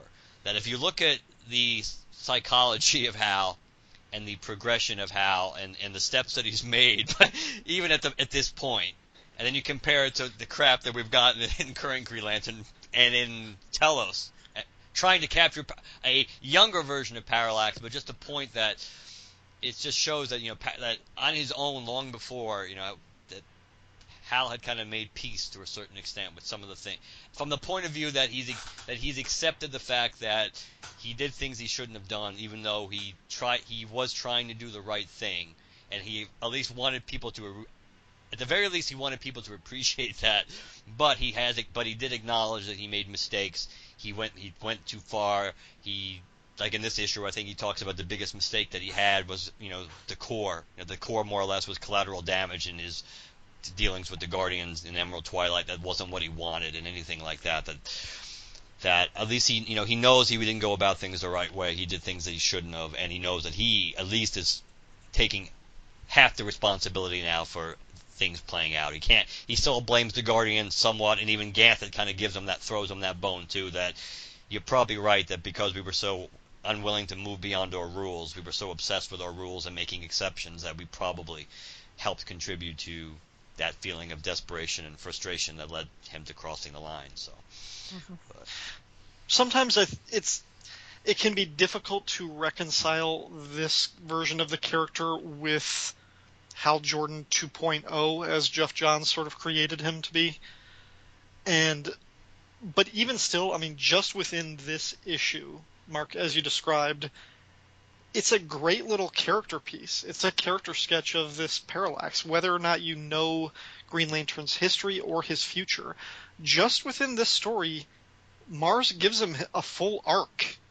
I mean, at the beginning of this story, he is pretty cold and pretty unapologetic about his choices, and he is willing to kill the cyborg. And he even says, he's like, you know, I used to be a man who wouldn't do this. I used to be a hero who would not kill. That's not who I am anymore. I am not that guy. I'm changed, and he reconciles this, and he's not sorry about it. But by the end of the story, that last page, you see him standing in the shadow of what the hero that he used to be. And you see that he does want that acceptance. He is hoping that he can do this one good act that maybe will redeem him. And I like the fact that, like you mentioned, that he's the full arc in this book. That in the beginning, all he cares about is revenge, and revenge also, and revenge not just for the pure sake of revenge, but because of the fact that it's a little bit of closure for him. Because it's still like it's still that little, it's still the biggest open wound that he has related to Coast City is the fact that the mastermind behind it is still around and hasn't really paid the price for.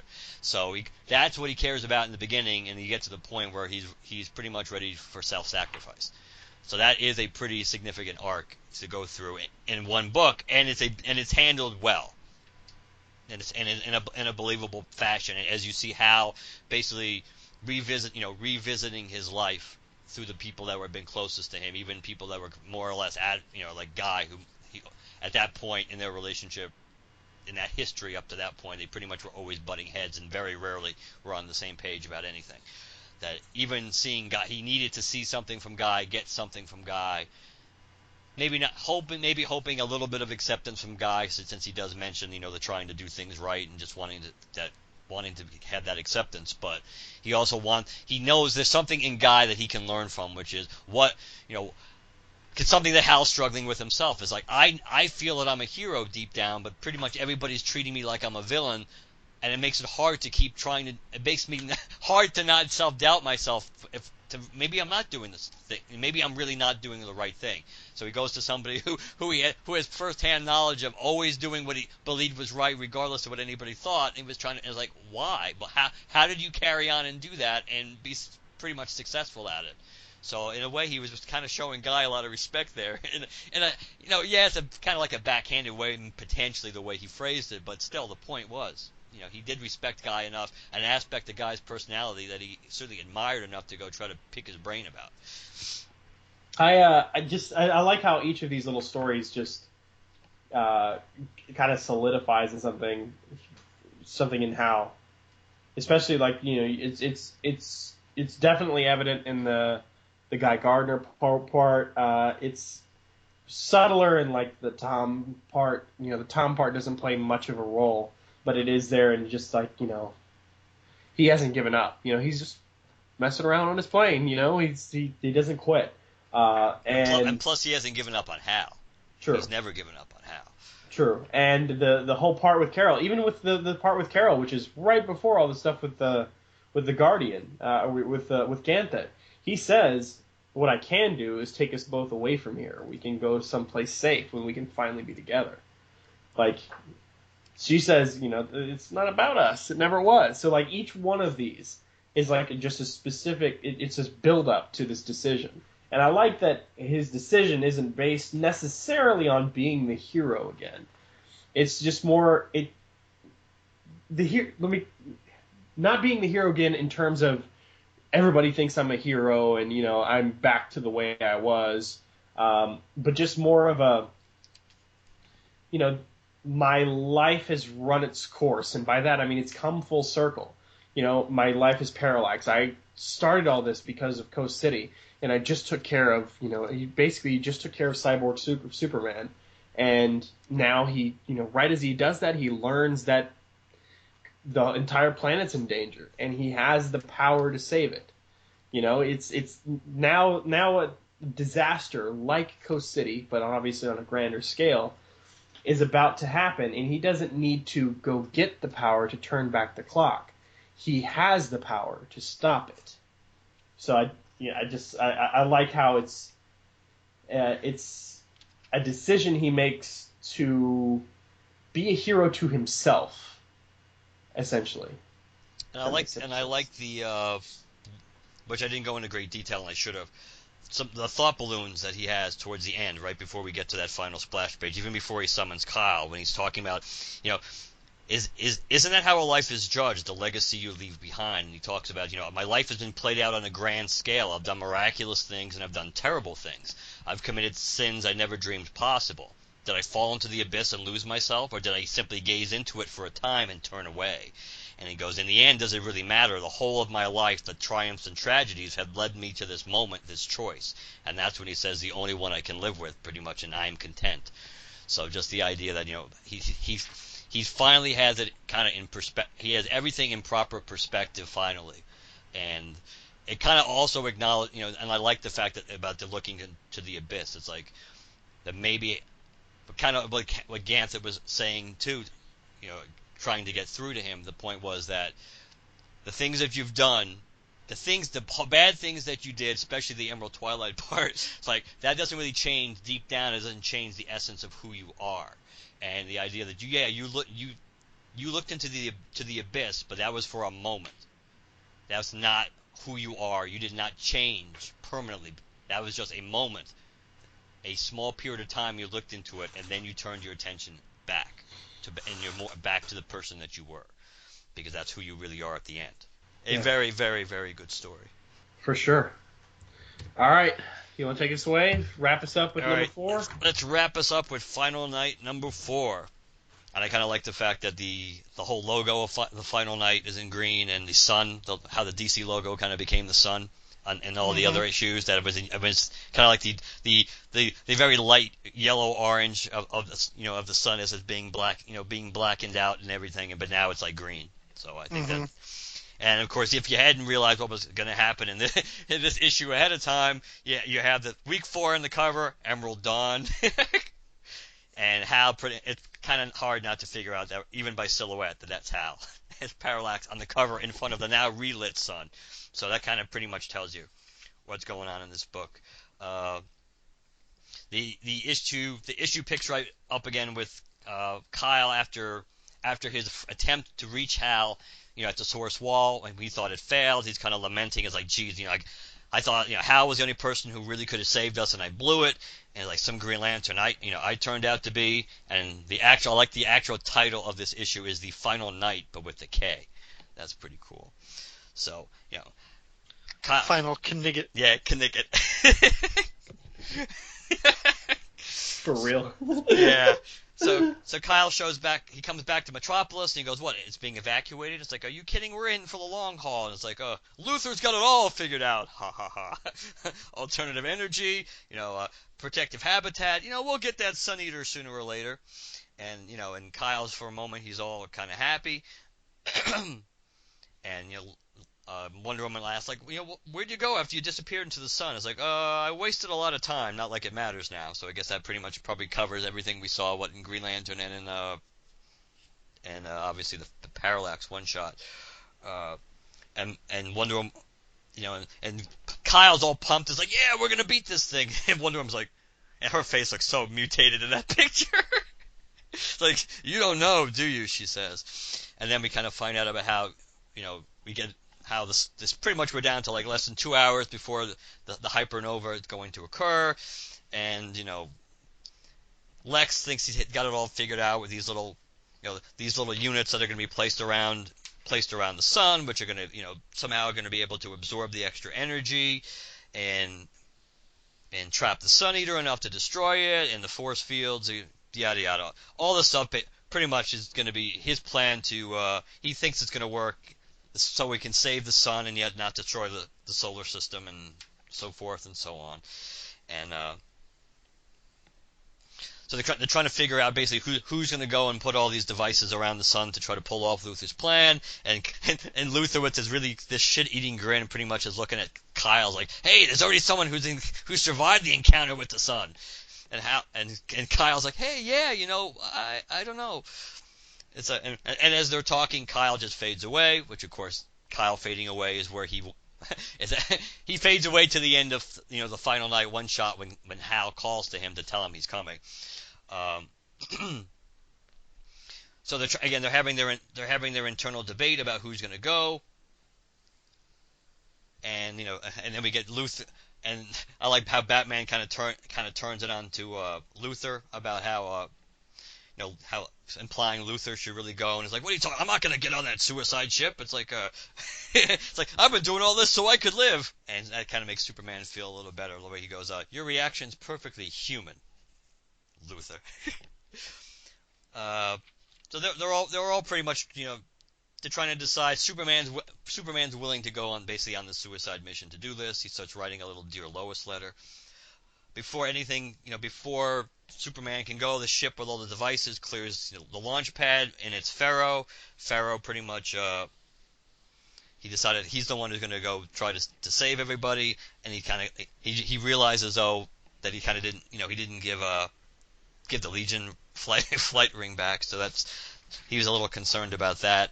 Everybody's panicking about what to do. It's like they don't, just not because they don't know if he can pull it off, let alone they didn't think he should be the one who has to sacrifice himself. At that moment, Hal shows up with Kyle, and Hal's like, I'm here to help. Superman seems to be, he's cautious, but he's a little warm towards Hal. And Batman, of course, is Batman. It's like, no matter how noble he acts, he's still, Parallax's true agenda is, we know what it is. He hasn't changed. And of course, Hal kind of like doesn't really help his cause to a certain extent by going, you're right. I haven't changed, but if you don't want my help, And Superman's like, no, that's not the case. There's a young boy out there, Pharaoh, who's about to go orbit the sun. If you could save him, maybe contain the Nova. And Parallax is like, well, yeah, of course I can do that, but why stop there? After the Nova, the sun's going to be considerably weaker. If I just rekindle it to full strength, there's going to be, the flooding could wipe out more life than the snow already has. I could minimize that, even prevent it. I could fix everything. Poor choice of words for Batman. It's like, you'd like that, wouldn't you? You'd like that, wouldn't you? A chance to be God, recreate everything. That's not how it works. It's like, you're not God. It's like, I'm not the harsh God you believe in, that's for sure. If you want me to leave, the pain and suffering of mankind, the disasters brought on mankind, fine. I will heal the planet. I will restore its life and beauty, but that's all I'm going to do. On my oath, he proclaims. And Superman's happy. It's like, yeah, I'd say we can live with that. I'd always hoped you'd come back, Hal. And he offers Hal his hand. Hal doesn't take it, and he goes, I'm not coming back, Superman. I'm just setting things right. That's all I ever wanted to do. So pretty much cutting to the chase, Pharaoh's still, even at the end, when he's about to die, pretty much, he's still kind of regretting that he hasn't gotten the ring back to Saturn Girl, but before he can, the ship is going to be destroyed. Before he dies, he finds himself saved, and he finds himself in the hand of a oversized Parallax. And Parallax, he overheard, what Pharaoh was talking about returning the ring, and Parallax goes, I can't have that, son. I know how important rings can be. Pharaoh really doesn't know what's going on. Pretty much time has stopped at this moment, and he goes, why aren't the flames moving? And it's like, it's a little trick I learned. Call it the temporal pause button. I learned it at the beginning of time. So Halcyon is this guy, just extremely casually, just kind of shoots Pharaoh back in with green energy back to Earth, and this is pretty cool. Hal's kind of like, he talks about the oath that he took a long time ago, and that there's some things that, and because of that oath, it taught me that some things that people will never understand. And he goes, there are two ways to dispel the darkness: to shine a light or to draw the darkness in. And Hal pretty much he recites the Green Lantern Oath as this is going on. He talks about how, it feels like razor edge, blackness tearing up his arm, because Hal pretty much is absorbing the Sun Eater into him. And that was his solution to how to deal with it. And now we have one of the great quotes, and it's kind of appropriate. It's by Hal Jordan himself. So people who, if they're going to write this character going forward, listen to this, because this sums up why people are getting Hal Jordan wrong as Parallax. Hal Jordan himself, his own final internal, dialogue is like, "I've always done what I truly believed was right. At first, people called me a hero for it, and then a villain." And then he goes on to add, as the memory of what I've done and been fades, I hope I will be seen in a different light. So on Earth, pretty much, we see that the energy of the sun and is starting to level off. We see like a green hue from the sun starting to cover the Earth. The snow starts to evaporate. Even guys all pumped up that that Hal's bringing back the sun, and then pretty much the sun eventually returns to its normal hue, and everybody's all excited. Oh, I can't wait! I can't wait to thank him when he gets here. And then of course, was it Saturn Girl again? Yeah. Saturn Girl. So I was tracking his thoughts up until the very end, and like it took everything he had, everything. So pretty much the Earth has been saved. We end with Superman and Batman, and Superman's all excited and everything and happy, and he's like, "Oh, too bad Hal couldn't see this." And Batman's being Batman again. Don't make a martyr out of a murderer, Superman. One shining moment doesn't redeem Parallax for what he did. He admitted he hadn't changed, remember? And Superman's like, people don't always notice when they've changed, Batman. I'll always think Hal died a hero. And Batman getting the last word in, too bad that isn't how he always lived. And then, of course, we have the little, we could just have a little tie back to the Green Lantern Oath at the end as the sun shining all through Metropolis. The end. So why this story, Ryan? Like I said, it was one of the first DC crossover events that I collected, but it was also a book that kind of shaped my view of the Green Lantern Corps, or Green Lantern really himself, Hal Jordan. I love the way the Oath is used in the climax of the story, kind of paralleling what he's saying and what his narration is, and how they sort of culminate with this idea of, this redemption being seen in a different light, and how he uses the power to sacrifice himself. Mark might appreciate this. I can't help but when I was reading this, I was thinking about the Star Wars connection of Darth Vader, and could somebody who has done terrible things in his past be redeemed just because he dies doing a noble and heroic thing? Now, that comparison doesn't hold up, because Darth Vader really was a villain who did something good at the end of his life, whereas Hal Jordan was a hero who went through kind of a bad patch where he did some screwed up things. And Hal's moment of redemption was bigger in the big. I mean, he saved by doing so. Not just everybody on Earth. Yeah, I mean, I do agree, and I've talked about before. Right. I think there's a lot of analogies to be made between Green Lantern and Star Wars and the Jedi and the Guardians and things like that. So I think it is the moment. Yeah, the moment the sacrifice doesn't really hold up. It was more about the conversation between Superman and Batman. Yes. And how they rationalize his sacrifice, and the language that they use to discuss it. That kind of stuck with me, and I liked the way that they could see that and how it shows their kind of competing personalities. Yep. And that's something that we would see. I mean, certainly that was a major part of Green Lantern Rebirth. Was Jeff Johns used Batman as the straw man who only saw the worst of Hal, and until Hal just had to punch him in the face and say, "Shut up." And nobody cares what you think anymore. And it also made it worse. See, and part of that made it worse is because of the fact that Batman finally did accept Hal back as the Spectre, only to have Hal as we found out, as Parallax was starting to exert more and more control over him, as it turned out, is one of the reasons anyway. When Hal had to and probably because the Spectre himself knew what was coming and needed to gain more control, maybe to fight Parallax. But as he lost as he had to embrace the spirit of vengeance again and give up the spirit of redemption.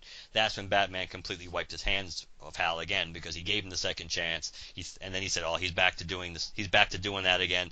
He's vengeance. So I'm out." So that's obvious. That's where we pick up in Rebirth, and that's why he's a complete asshole of Hal Jordan till the end.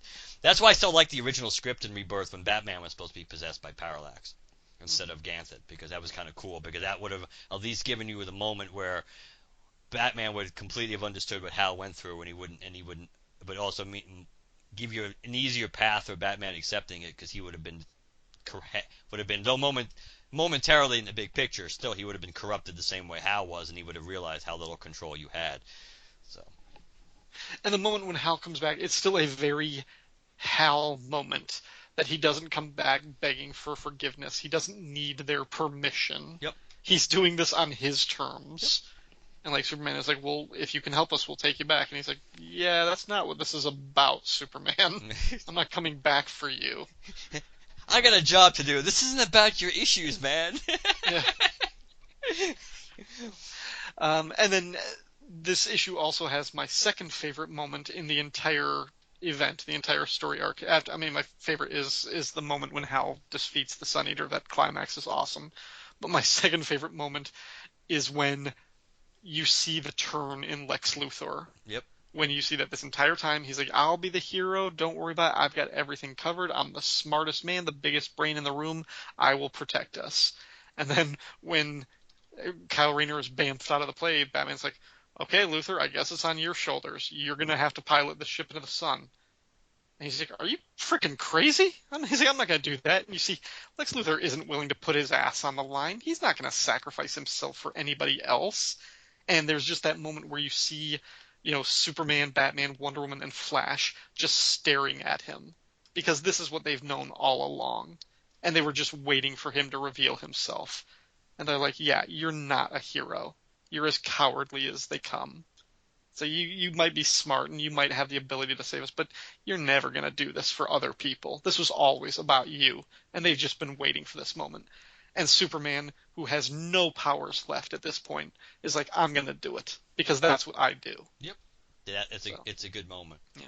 But I do, like I've mentioned, I had that little quote, that Hal quote about, whatever I've always done when I truly believed it was right. I had that quote near my desk at work. I've always loved that quote, because that sums up the essence of who he was, which people keep getting wrong. It's the fact that, yeah, the way he went about things changed, but the way he viewed things never did. That to him, he was always trying to do what was right. He just what was right to him was just different. doesn't mean you excuse what he did necessarily, but that was the point. And I just love that the second part of that, which is, at first people called me a hero for it, and then a villain.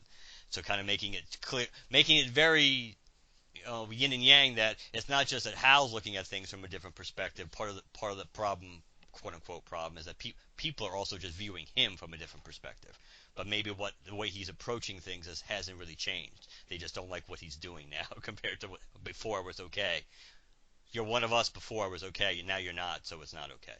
So, but it's a powerful quote, and it says a lot about who the character was and why he was a good character and an interesting character, and not why he's 100% obsessed with Coast City and fear bug teeth coming out every 3 seconds. Yeah. So. Do we know what happened to Dusk after this? I thought she stuck around somewhere for a while. Because I know, like, after Crisis, like, Pariah and all of those people and Lila and all them were all still kind of around for a little while. And I don't know I can't remember if I remember Dusk being around after all of this. I mean, I would assume she would be, because she's on Earth.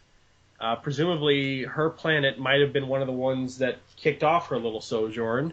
Warning people, so she probably doesn't have a planet. So I don't, where would she go? And she's got nowhere else to go now, so. Yeah, I'm trying to see if any of her appearances show up besides, I'm not seeing anything pop up. Yeah. Yeah, for some reason. I can't think of. That's weird. It is weird. You'd think she'd show up after a while. I mean, she's part of this, major month-long event. By the way, listeners, and Ryan, if you didn't know, DC Comics did this without the knowledge and permission or anything of Ron Mars, who was writing Green Lantern at the time. And Dooley too, right? The whole group. They had Mm-hmm. they had no control over this. So Nobody had any idea, and they took this character completely on its own track, outside of the Green Lantern office. So yeah. So one of the great what ifs would be if this was not forced upon them, how how things would have been different, what Parallax's role would have been, and Hal's role going forward. What would it have been in the Green Lanterns and the potential building towards the the reformation, recreation of the Green Lantern Corps and things like that. So that is again something we'll never know the answer to now, though it could make a good Elseworld story. But yeah, we'll never know. We've interviewed both Ron Mars and Daryl Banks, guys. We will never know. Yeah. They don't spend a whole lot of time thinking about these kind of what if scenarios because they spent a lifetime in comics. Yeah, because Ron didn't really give it. He was going to use them, but he never gave us anything specific. But maybe he just doesn't feel that would be appropriate because he must have had ideas. Or even remembers. He probably. I mean, you could be correct, but I would assume he would remember because especially since the last time what they really used, he really used Parallax before the one shot was what was in the Parallax View and the Silver Surfer one shot. So he had been off the table for a while. So you would think probably they were who knows? He may very well have factored into Green Lantern 100 if Hal was still technically alive then, instead of doing the Emerald Knights thing, like the prelude to Emerald Knights. Maybe Parallax would have played a role. Almost guaranteed he would have had to play a role in that issue on his own. So yeah, we'll never know. But it would have been interesting to see what his fate would have been if DC hadn't decided, we need him to sacrifice himself, and this is to get some kind of redemption, and this is a great way to do it. Which was a good way to do it, but it did suck losing the character. Yeah, it would have been nice to have more Parallax stories. Yes. Good Parallax stories. Sure. How long between this and Day of Judgment? 3, I think. 3 months or 3 years? No, not months, years. I think we determined Day of Judgment was 99. I think it was 99. Did we see Hal anywhere between now and then? This now and then?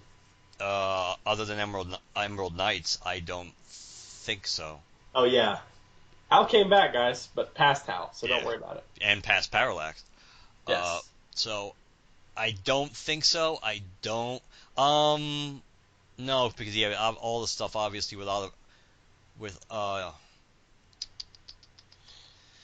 because the Green Arrow reboot and stuff was right around the time Hal was becoming the Spectre anyway. So because obviously that was tied into it since Parallax was the one who brought Green Arrow back when he was at his grave. But I'm trying to remember the exact time frame for that. But either way, it's still kind of not really using the character other than for a panel. Again, kind of lifting the veil, showing you something else that happened, another scene you didn't see in the one shot, the Parallax one shot that actually did happen when Hal was at Ollie's grave. But for the most part, no, the character was off the board because I do think that was another part of their rationale, or maybe it was the main part of their rationale that they wanted that whole Kyle-Hal debate ended, and the way to end it is to get Hal out of there. Then you don't have to worry about it anymore. Hal's dead. Oh, it's not that we don't like Hal. It's not that they can't coexist. Hal's dead. That's they kind of did that. I remember honestly. I think Ron in a Wizard interview almost said something to that effect. The main reason they can't coexist, or the main reason they can't have Hal's dead. Something like that. Even though I know some of that was, I feel bad for Ron now looking back because I think he was made out to be the scapegoat, for a lot of the decisions of editorial, and he was the face of that all the heat, So, but yeah, so for the most part he was off the board until they decided to bring him back as the Spectre. I do like this series. Maybe I think I like this series more for the concept of the tie-ins rather than the actual overarching story. The overarching story is how do you deal with a big problem? In the other stories in the tie-ins, and speaking of the tie-ins, you've got several different tie-ins throughout this entire storyline. I've got most of them here. You've got Batman 536. And this is just for you guys at home if you want to collect it. Green Arrow number 114. Aquaman number 26. The Adventures of Superman number 540, which is actually the storyline that introduces this Pharaoh. So if you were curious about Pharaoh, that's the one to pick up. Superman number 117. Superboy number 33. The Flash number 119. Hitman number 8. Superman Man of Steel number 62. The Power of Shazam number 20. Sovereign 7 number 16. Batman Detective Comics number 703. Action Comics number 727. This one I like because this is actually what's his name? Tom Grummett starts penciling this issue for Action Comics. And then the Supergirl issue, number 3, and this one is cool because it's actually Supergirl is actually kind of a two-parter. It takes place during Final Night, but only number 3 is the one that gets the Final Night crossover banner. Number 4 actually continues that story. So, although number 4 isn't listed as a crossover, number 4 is one of them. And then the 4 issues I don't have are actually going to be the Tachyon. So that's I don't know. I never knew how to say that. I'm assuming it's Tachyon. Should be Tachyon, yes. But Tachyon number 6. You've also got Robin number 35, and Legion of Superheroes number 86, and the Spectre number 47. And considering how much I like just the small bits of the Spectre in there, I'm kind of kicking myself now that I don't have that particular crossover issue. I think there was an intro too in Wizard for like almost like a I don't know if it was a full issue, but I think there were a few preview pages. Yeah, there is a 0 issue sort of like a preview. Yeah, it's basically Dusk's story before she gets to Earth. Yep. Yeah. I can't find that anywhere, by the way. Yeah, I probably have it because I have a lot of old Wizards, but that's the point. It's buried in a different place, and I wasn't gonna. It's not that like Ryan said. It gives you more of a background on where she kind of like what's happened to her and why she's heading to Earth when we see her. So it's not big, but it was cool back in the day when Wizard was something that they would get, just like they had the Green Lantern Rebirth preview pages. So that preview is included with issue 1 on the digital version if you get these issues on Comixology. Because I used to have this in paper and I don't know what happened to it. So I ended up having to rebuy them on Comixology like 2 years ago. Yes. And I noticed that when I got issue 1, it included the preview pages too. So that's like a double-sized issue. Yeah, because there's actually like a physical comic. So was the Wizard? Because I didn't get Wizard at the time. Was the Wizard thing like the size of one of these comics? The magazine was bigger, but I think it would have been packaged in plastic, because or in poly bag. Because there's a like fits with your stack of Final Night comics. There's like a Final Night 0 thing that you can get. I don't know if that's the same thing, but there is like an actual separate published Final Night 0 or preview thing that you can buy or find somewhere, but I haven't been able to find it in the back issues or anywhere. So yeah, if it's separate, it probably was just packaged, probably polybagged with the regular Wizard, because Wizard was kind of essentially the same size as a comic book, I believe. It just was thicker, and it was like at least it was square backed at one point. So yeah, so it probably just came with it. I couldn't actually. I knew it was in it off the top of my head. I couldn't remember if that at that point it was still a literal separate issue, or whether they just had the extra preview pages in it like they did with like Green Lantern Rebirth, where the pages I think were just inside the actual magazine, but not a separate issue. And the reason I brought up the tie-ins in the first place is because you've got ones with like Supergirl and things like that, but if you notice, with Batman, Sovereign 7, things like that, Superman even, and Supergirl, because, the sun's gone, they're losing their powers, you've got, it's basically proving that these people are heroes.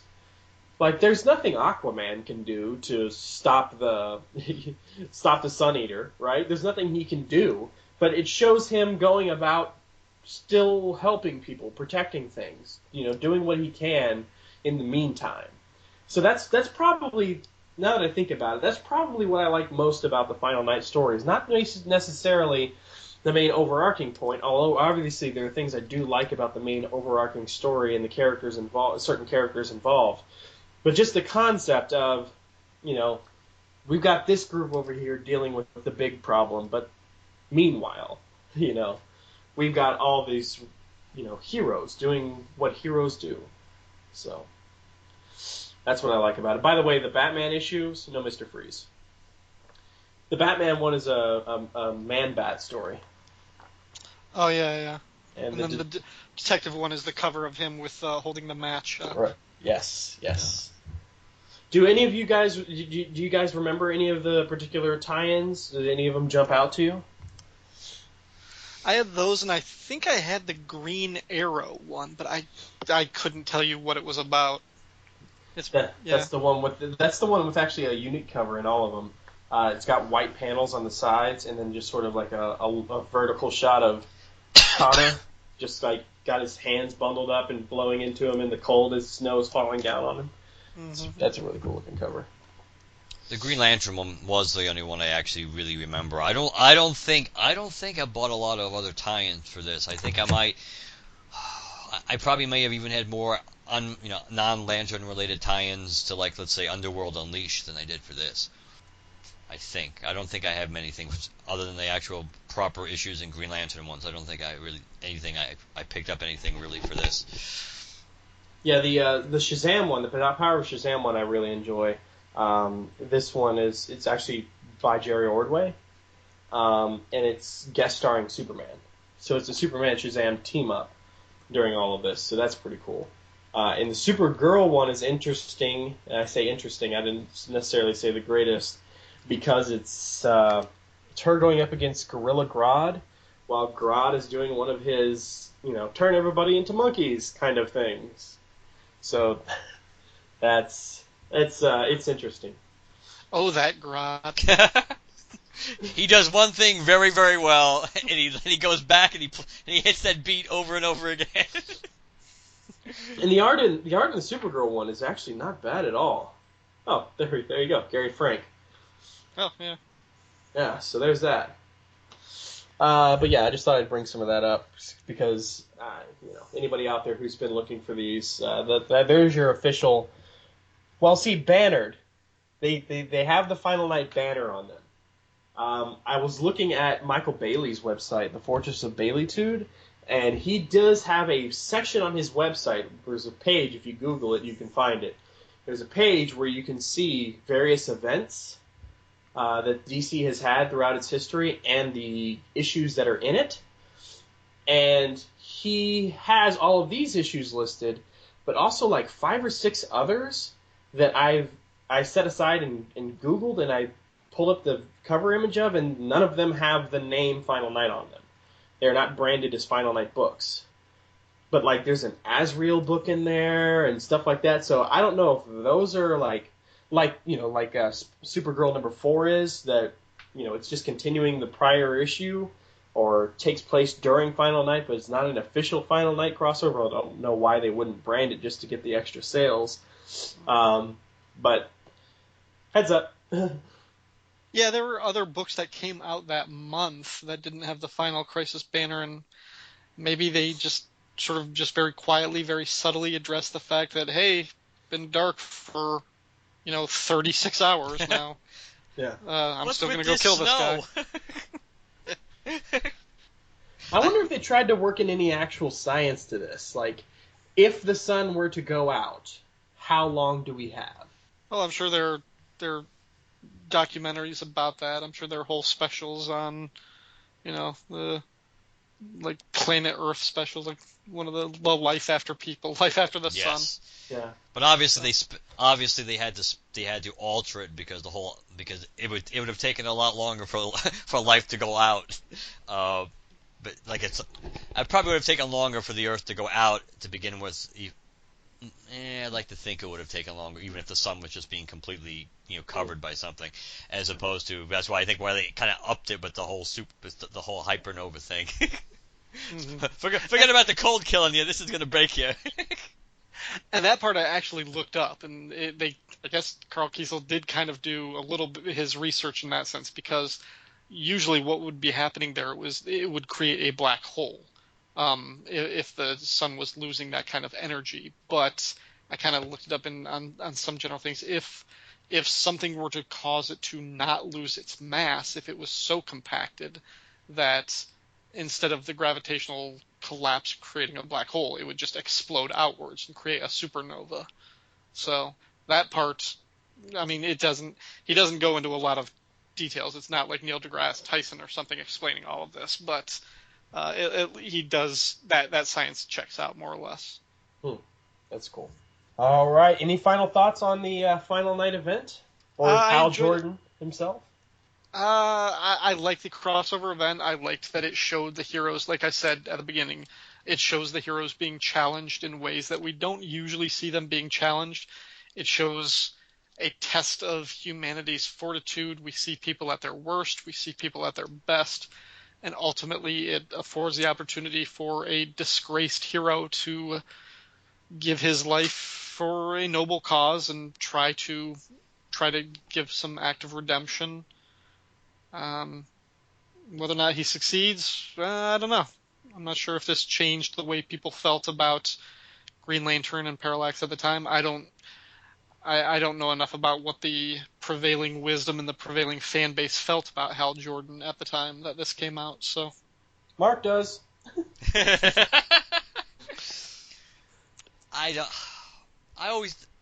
It's interesting. If Hal wasn't such a big part of the storyline,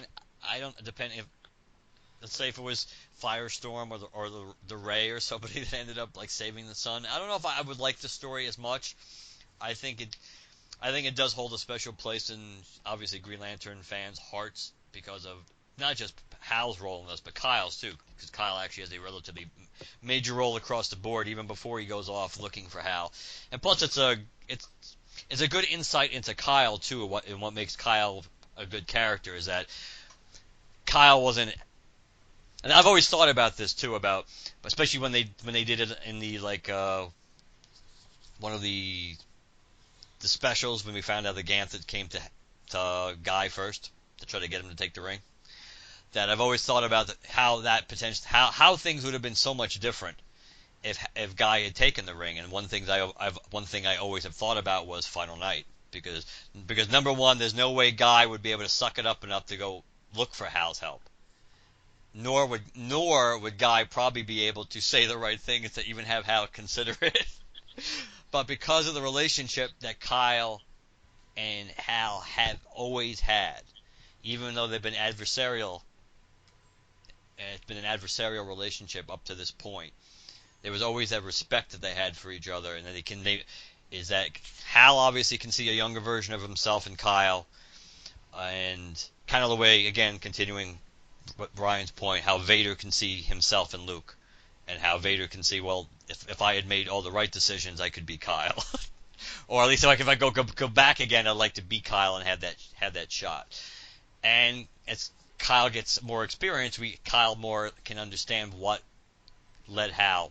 He may not have ever thought he could do that, even though I know that we go through some stories we've talked about. I think we actually did it. Actually, Jim and I did it in Pre-Birth, the Justice League JLA 35, Hal's first post Day of Judgment appearance, when Hal's own fears inside of him, his own anxieties about having this power again and abusing it, makes him kind of cast that on every other character.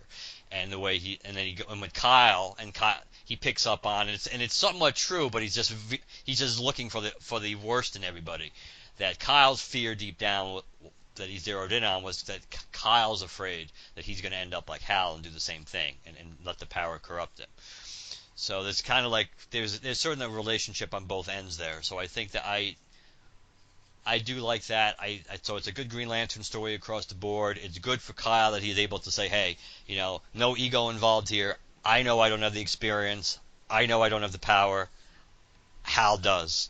And if anybody can do it, Hal can do it, and I have no problem going to him and asking him, even though nobody else would let me do it if I had cleared it with them first. But shows, Kyle's independence too, that even though he's young and inexperienced, he's not just gonna fall in line because Batman and Superman potentially tell him to do so. Awesome, Ryan. Before we let you go, where can people find you across the net? Got a number of podcasts available on the Fire and Water Podcast Network. The most important one is Secret Origins Podcast. Why do I say the most important one? Because I'm listening. Yeah, the one that Mark and Chad have been involved in, and certainly the one that occupies the most of my time, is the Secret Origins Podcast, which covers the Secret Origins comic from the 1980s. I've also got two other shows, Give Me Those Star Wars and Power of Fishnets, the Black Canary and Zatanna Podcast. Awesome. I expect a special episode of the Give Me the Star Wars podcast, because you and Mark just discussing the parallels between Green Lantern and Star Wars. I'll listen to that episode. We'll put that one on the books at some point. Yes, we will. To be fair, I did listen to your other episode. Well, thank you. You're welcome. I appreciate that. We're going to take a quick promotional break, and when we come back, we will give your thoughts on the Final Night event as a whole for our listener feedback. Thanks, Ryan, for coming on by. We really appreciate it. Thank you for having me, guys. Thank you very much, Ryan. Always a pleasure. For sure. We know. We could not do this without you, particularly because you asked for it. I would have tried. I'll believe it when I see it. Or hear it. That's true. All right, guys. We'll talk to you later. Superman, Blue Beetle, Captain Marvel, Firestorm, the Crimson Avenger, Batman, Halo, Guy Gardner, the Sandman, Shadowlass, Dollman, the Star-Spangled Kid, the Flash, the Phantom Stranger, Power Girl, Hawkman, Fury, the Challengers of the Unknown, Nightwing, the Whip, Johnny Thunder, the Suicide Squad, Deadman, the Spectre, Warlord, Amazing Man, Hourman, Adam Strange, Dr. Occult, the Doom Patrol, Captain Comet, Creeper, Green Lantern, Uncle Sam, the Guardian, Batgirl, Dr. Mid, Jonah Hex, Black Comet, the Manhunter, the Guardians of the Floronic, Blue Devil, Dr. Fate, the Legion of Super, the Secret Origins Podcast, covering every issue of DC's Secret Origins comic from the 1980s.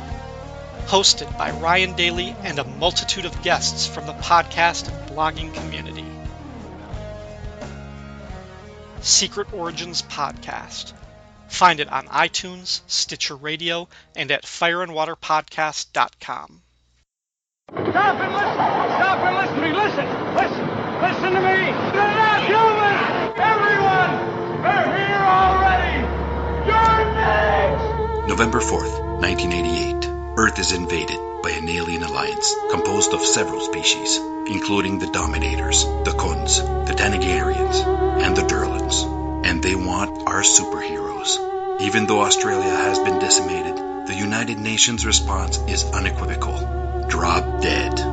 First Strike, the Invasion podcast, takes you back to that moment in time and covers the entire Invasion DC Comics crossover. Issue by issue, tie-in by tie-in. Join Bass and Siskoid at fireandwaterpodcast.com or on iTunes. First Strike, the Invasion podcast, a proud member of the Fire and Water Podcast Network. Remember, Melbourne. This is Daryl Banks, and whether it's brightest day or blackest night, you should be listening to the LanternCast. All right, guys, we are back from break. Ryan couldn't stick around for the the listener feedback. I guess he gets enough of it on Secret Origin. Plus, it was a long episode. That's true. So he could not take any more excitement. We asked you guys several weeks in advance, as a matter of fact, what you thought of Final Night, the event we just talked about, all about the death of Hal Jordan. Big moment in Hal Jordan's history and in Green Lantern history in general. So since we gave you guys several weeks notice, we got 2 emails. Don't worry, guys. We'll be berating you about this for a long time. Until episode 300. So, we're going to tackle it anyways because there were 2 of you kind enough to send us in some thoughts on it. So we really, really, really wanted to thank you guys and for that, and we'll definitely be talking about those now. So, Mark, you're going to take the first one, right? I'm going to take the first one with the mysterious JL. Not GL, but JL. Hey, fellas, long-time listener, love the podcast. Thank you. Man, Final Night. For me, I see this along with 0 Hour and Midsummer's Nightmare as steps that led, at least in the then DC continuity, to the formation of the Big Seven Justice League in JLA and an official status post-crisis. And for me, it was even bigger because since I had begun reading comics in 1991, I had never read a current comic prominently featuring the big guns in such a way. Someone was always missing in prior big events or not as involved.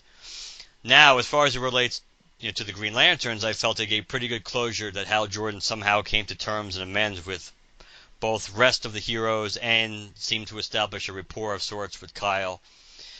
And obviously his sacrifice at the end of the story helped redeem him as a hero. Well, don't know if I ran too long. You didn't. So I'll leave it at that. Thanks, guys, and keep up the good podcast. What the hell was Midsummer's Nightmare? I kind of vaguely remember that when I read it. When I read it on his email, but I can't. I almost can picture some art in my mind for like cover art, but I couldn't tell you off the top of my head what that story was about. But obviously, it must have been another '90s one. Probably based on when he started reading comics, it had to be early '90s. So maybe I'll look that up when you're reading yours. Yeah, I mean, I think most of the thoughts that he echoed are pretty true. I mean, you didn't have anybody really. I don't think you had any major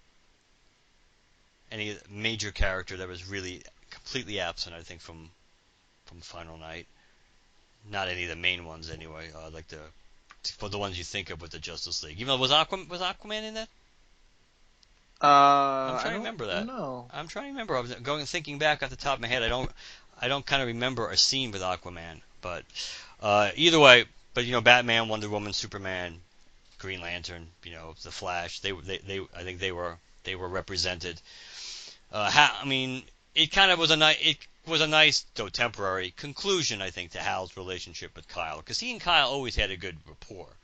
There was always a grudging respect between the two of them, and we've talked about this before. They just were based on circumstances, were almost always put on opposite sides, but Kyle kind of respected what Hal was and what he had been, and Hal kind of respected that Kyle was carrying on the legacy and was so wide-eyed and innocent and kind of envied, almost wish he could be in that position again.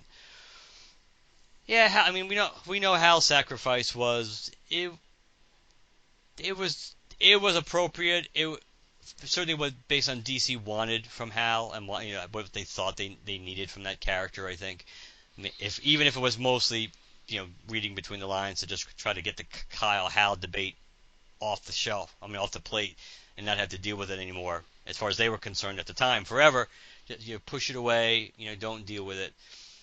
But still, it was the only thing I've always thought about the ending is that it's kind of, as far as deaths go, it was kind of lame because you don't see him die, and the only real proof that he did die was because some telepath lost track of his thoughts.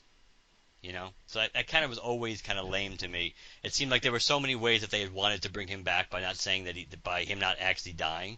I think they could have done that too. I don't think you needed a Day of Judgment to be able to bring Hal back. I'm not saying it was the wrong way to go, considering everything that connecting all the dots now. Maybe it was fine, but that's the one thing even when I was reading it at the time, I said as far as comic book deaths go, that's pretty ambiguous. But that's one of the things I always remembered specifically about the sacrifice. It looks like Midsummer's Nightmare was like a 3-issue story thing.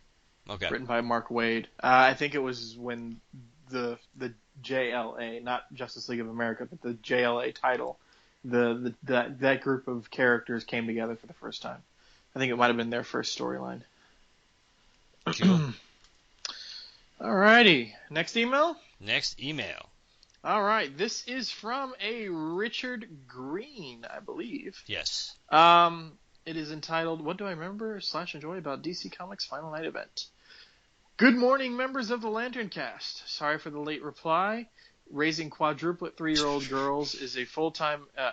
raising quadruplet 3-year-old girls full-time military, and a ton of back issues to read.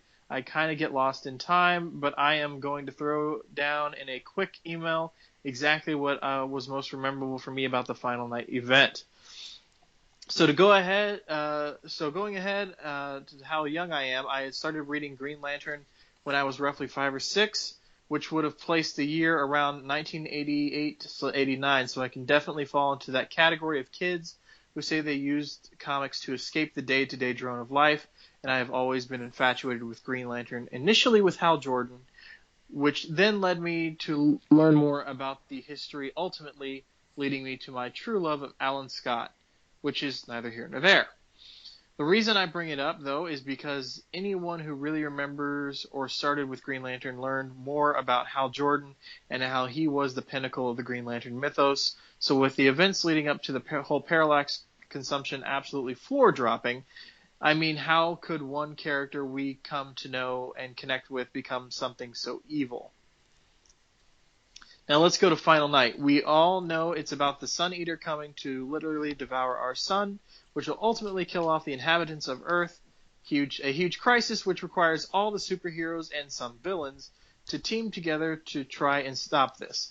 Although Lex Luthor still turns out to be a coward only looking out for himself.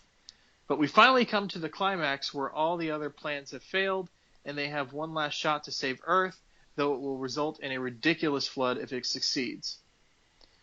Bring in Parallax, the once famed Hal Jordan, the last person anyone would have thought to do something of this magnitude. He literally sacrifices himself to absorb Sun Eater and using all his power to restore everything back to its original status. Could you not ask for a better reception story? So with Final Night, not only do we have the massive reception story... I think it means redemption, I think. Redemption story. But we also get the chance to see some pretty impactful things happen. Oliver Queen coming back, Hal Jordan's body being rescued, and for the time Kyle Rayner actually getting to do something awesome with Green Lantern during Rebirth. You have to admit, with something of this magnitude, it was pretty epic. Definitely top 5 events in my book. I won't really count Kingdom Come since it's kind of like an Elseworlds and all that, and of course Blackest Night and Brightest Day being near the top. Final Night had a pretty significant impact on not on DC Comics, but the Green Lantern, not only DC Comics, but the Green Lantern mythos as well. Turned out to be a little longer than I had planned, but hopefully my message gets across. I hope you guys all have a blast, and I can't wait for the next cast. Good rhyming. And he signs it with Richard Green, and he, I guess his signature, because I don't think he typed this, his signature is the original Alan Scott oath, and I shall shed my light over dark evil, for dark things cannot stand the light of the Green Lantern. So, shout out to Alan Scott and Martin Nodell there. Oh, and speaking of Nodell, Jackie Nodell got engaged. So yes. Congratulations, Congratulations. Jackie. Yeah. Not that has to do with Final Night, but still. No, true. Not trying to be ominous here. I think it's interesting that he found Alan Scott kind of like the way I found Hal Jordan. In a kind of roundabout way, he went through Hal Jordan to get to Alan Scott. I went through Kyle to get to Hal Jordan. It's a small world. Oh, we appreciate your service, Richard, by the way. Yes. As both being in the military and as evidently a father. Yes. Raising 3 girls is probably one thing. Raising 3 quadruplet girls is probably quite another. Yeah, we appreciate your procreation as well.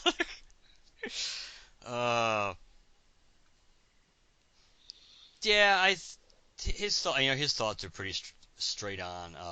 I think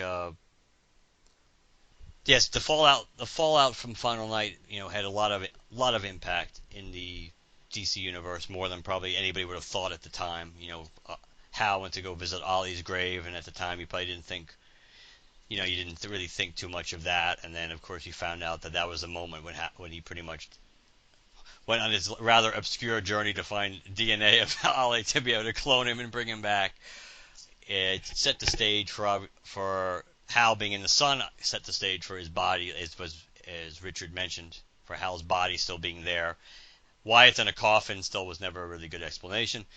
But the fact that Hal's physical body was protected and they needed that to in Rebirth, and of course the death led to Hal becoming the Spectre. So there was a lot of fallout from Final Night. I think because of the impact of Hal Jordan's death, I think it's still a relatively memorable storyline, I think. Yeah, for sure. Thanks for the emails, guys. We really, really appreciate it. Yes, Seriously. Absolutely. All right, man. That's going to put a cap on this episode, ready or not. So you want to tell people how they can reach us? I will tell people how to reach us. The email is LanternCast@gmail.com. LanternCast@gmail.com. Visit our website, LanternCast.com. Get our latest episodes, get our blogs, our latest blogs when we post one, our latest Ringcyclopedia episodes, Dark Star reviews, all the previous episodes of the LanternCast. The links now should be all available, and I've tried to do some organizing. Like all the mosaics should be where they belong and things like that. So it should be a little more organized and easier to access now from an archive point of view. You can follow us on Twitter, Instagram, and like us on Facebook. Use hashtag GLCast to locate us on any of those. We are on iTunes and Stitcher, so please leave us a positive review on any or both platforms if you listen to us on. Last but not least, if you'd like to leave us a voicemail, 708-LANTERN, 708-LANTERN, and let us know what you think. All right, guys. Next episode, May Books. So, woohoo! The new 52 is dead.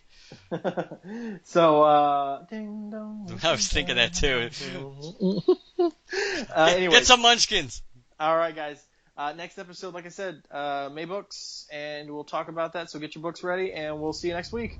Good night, everybody.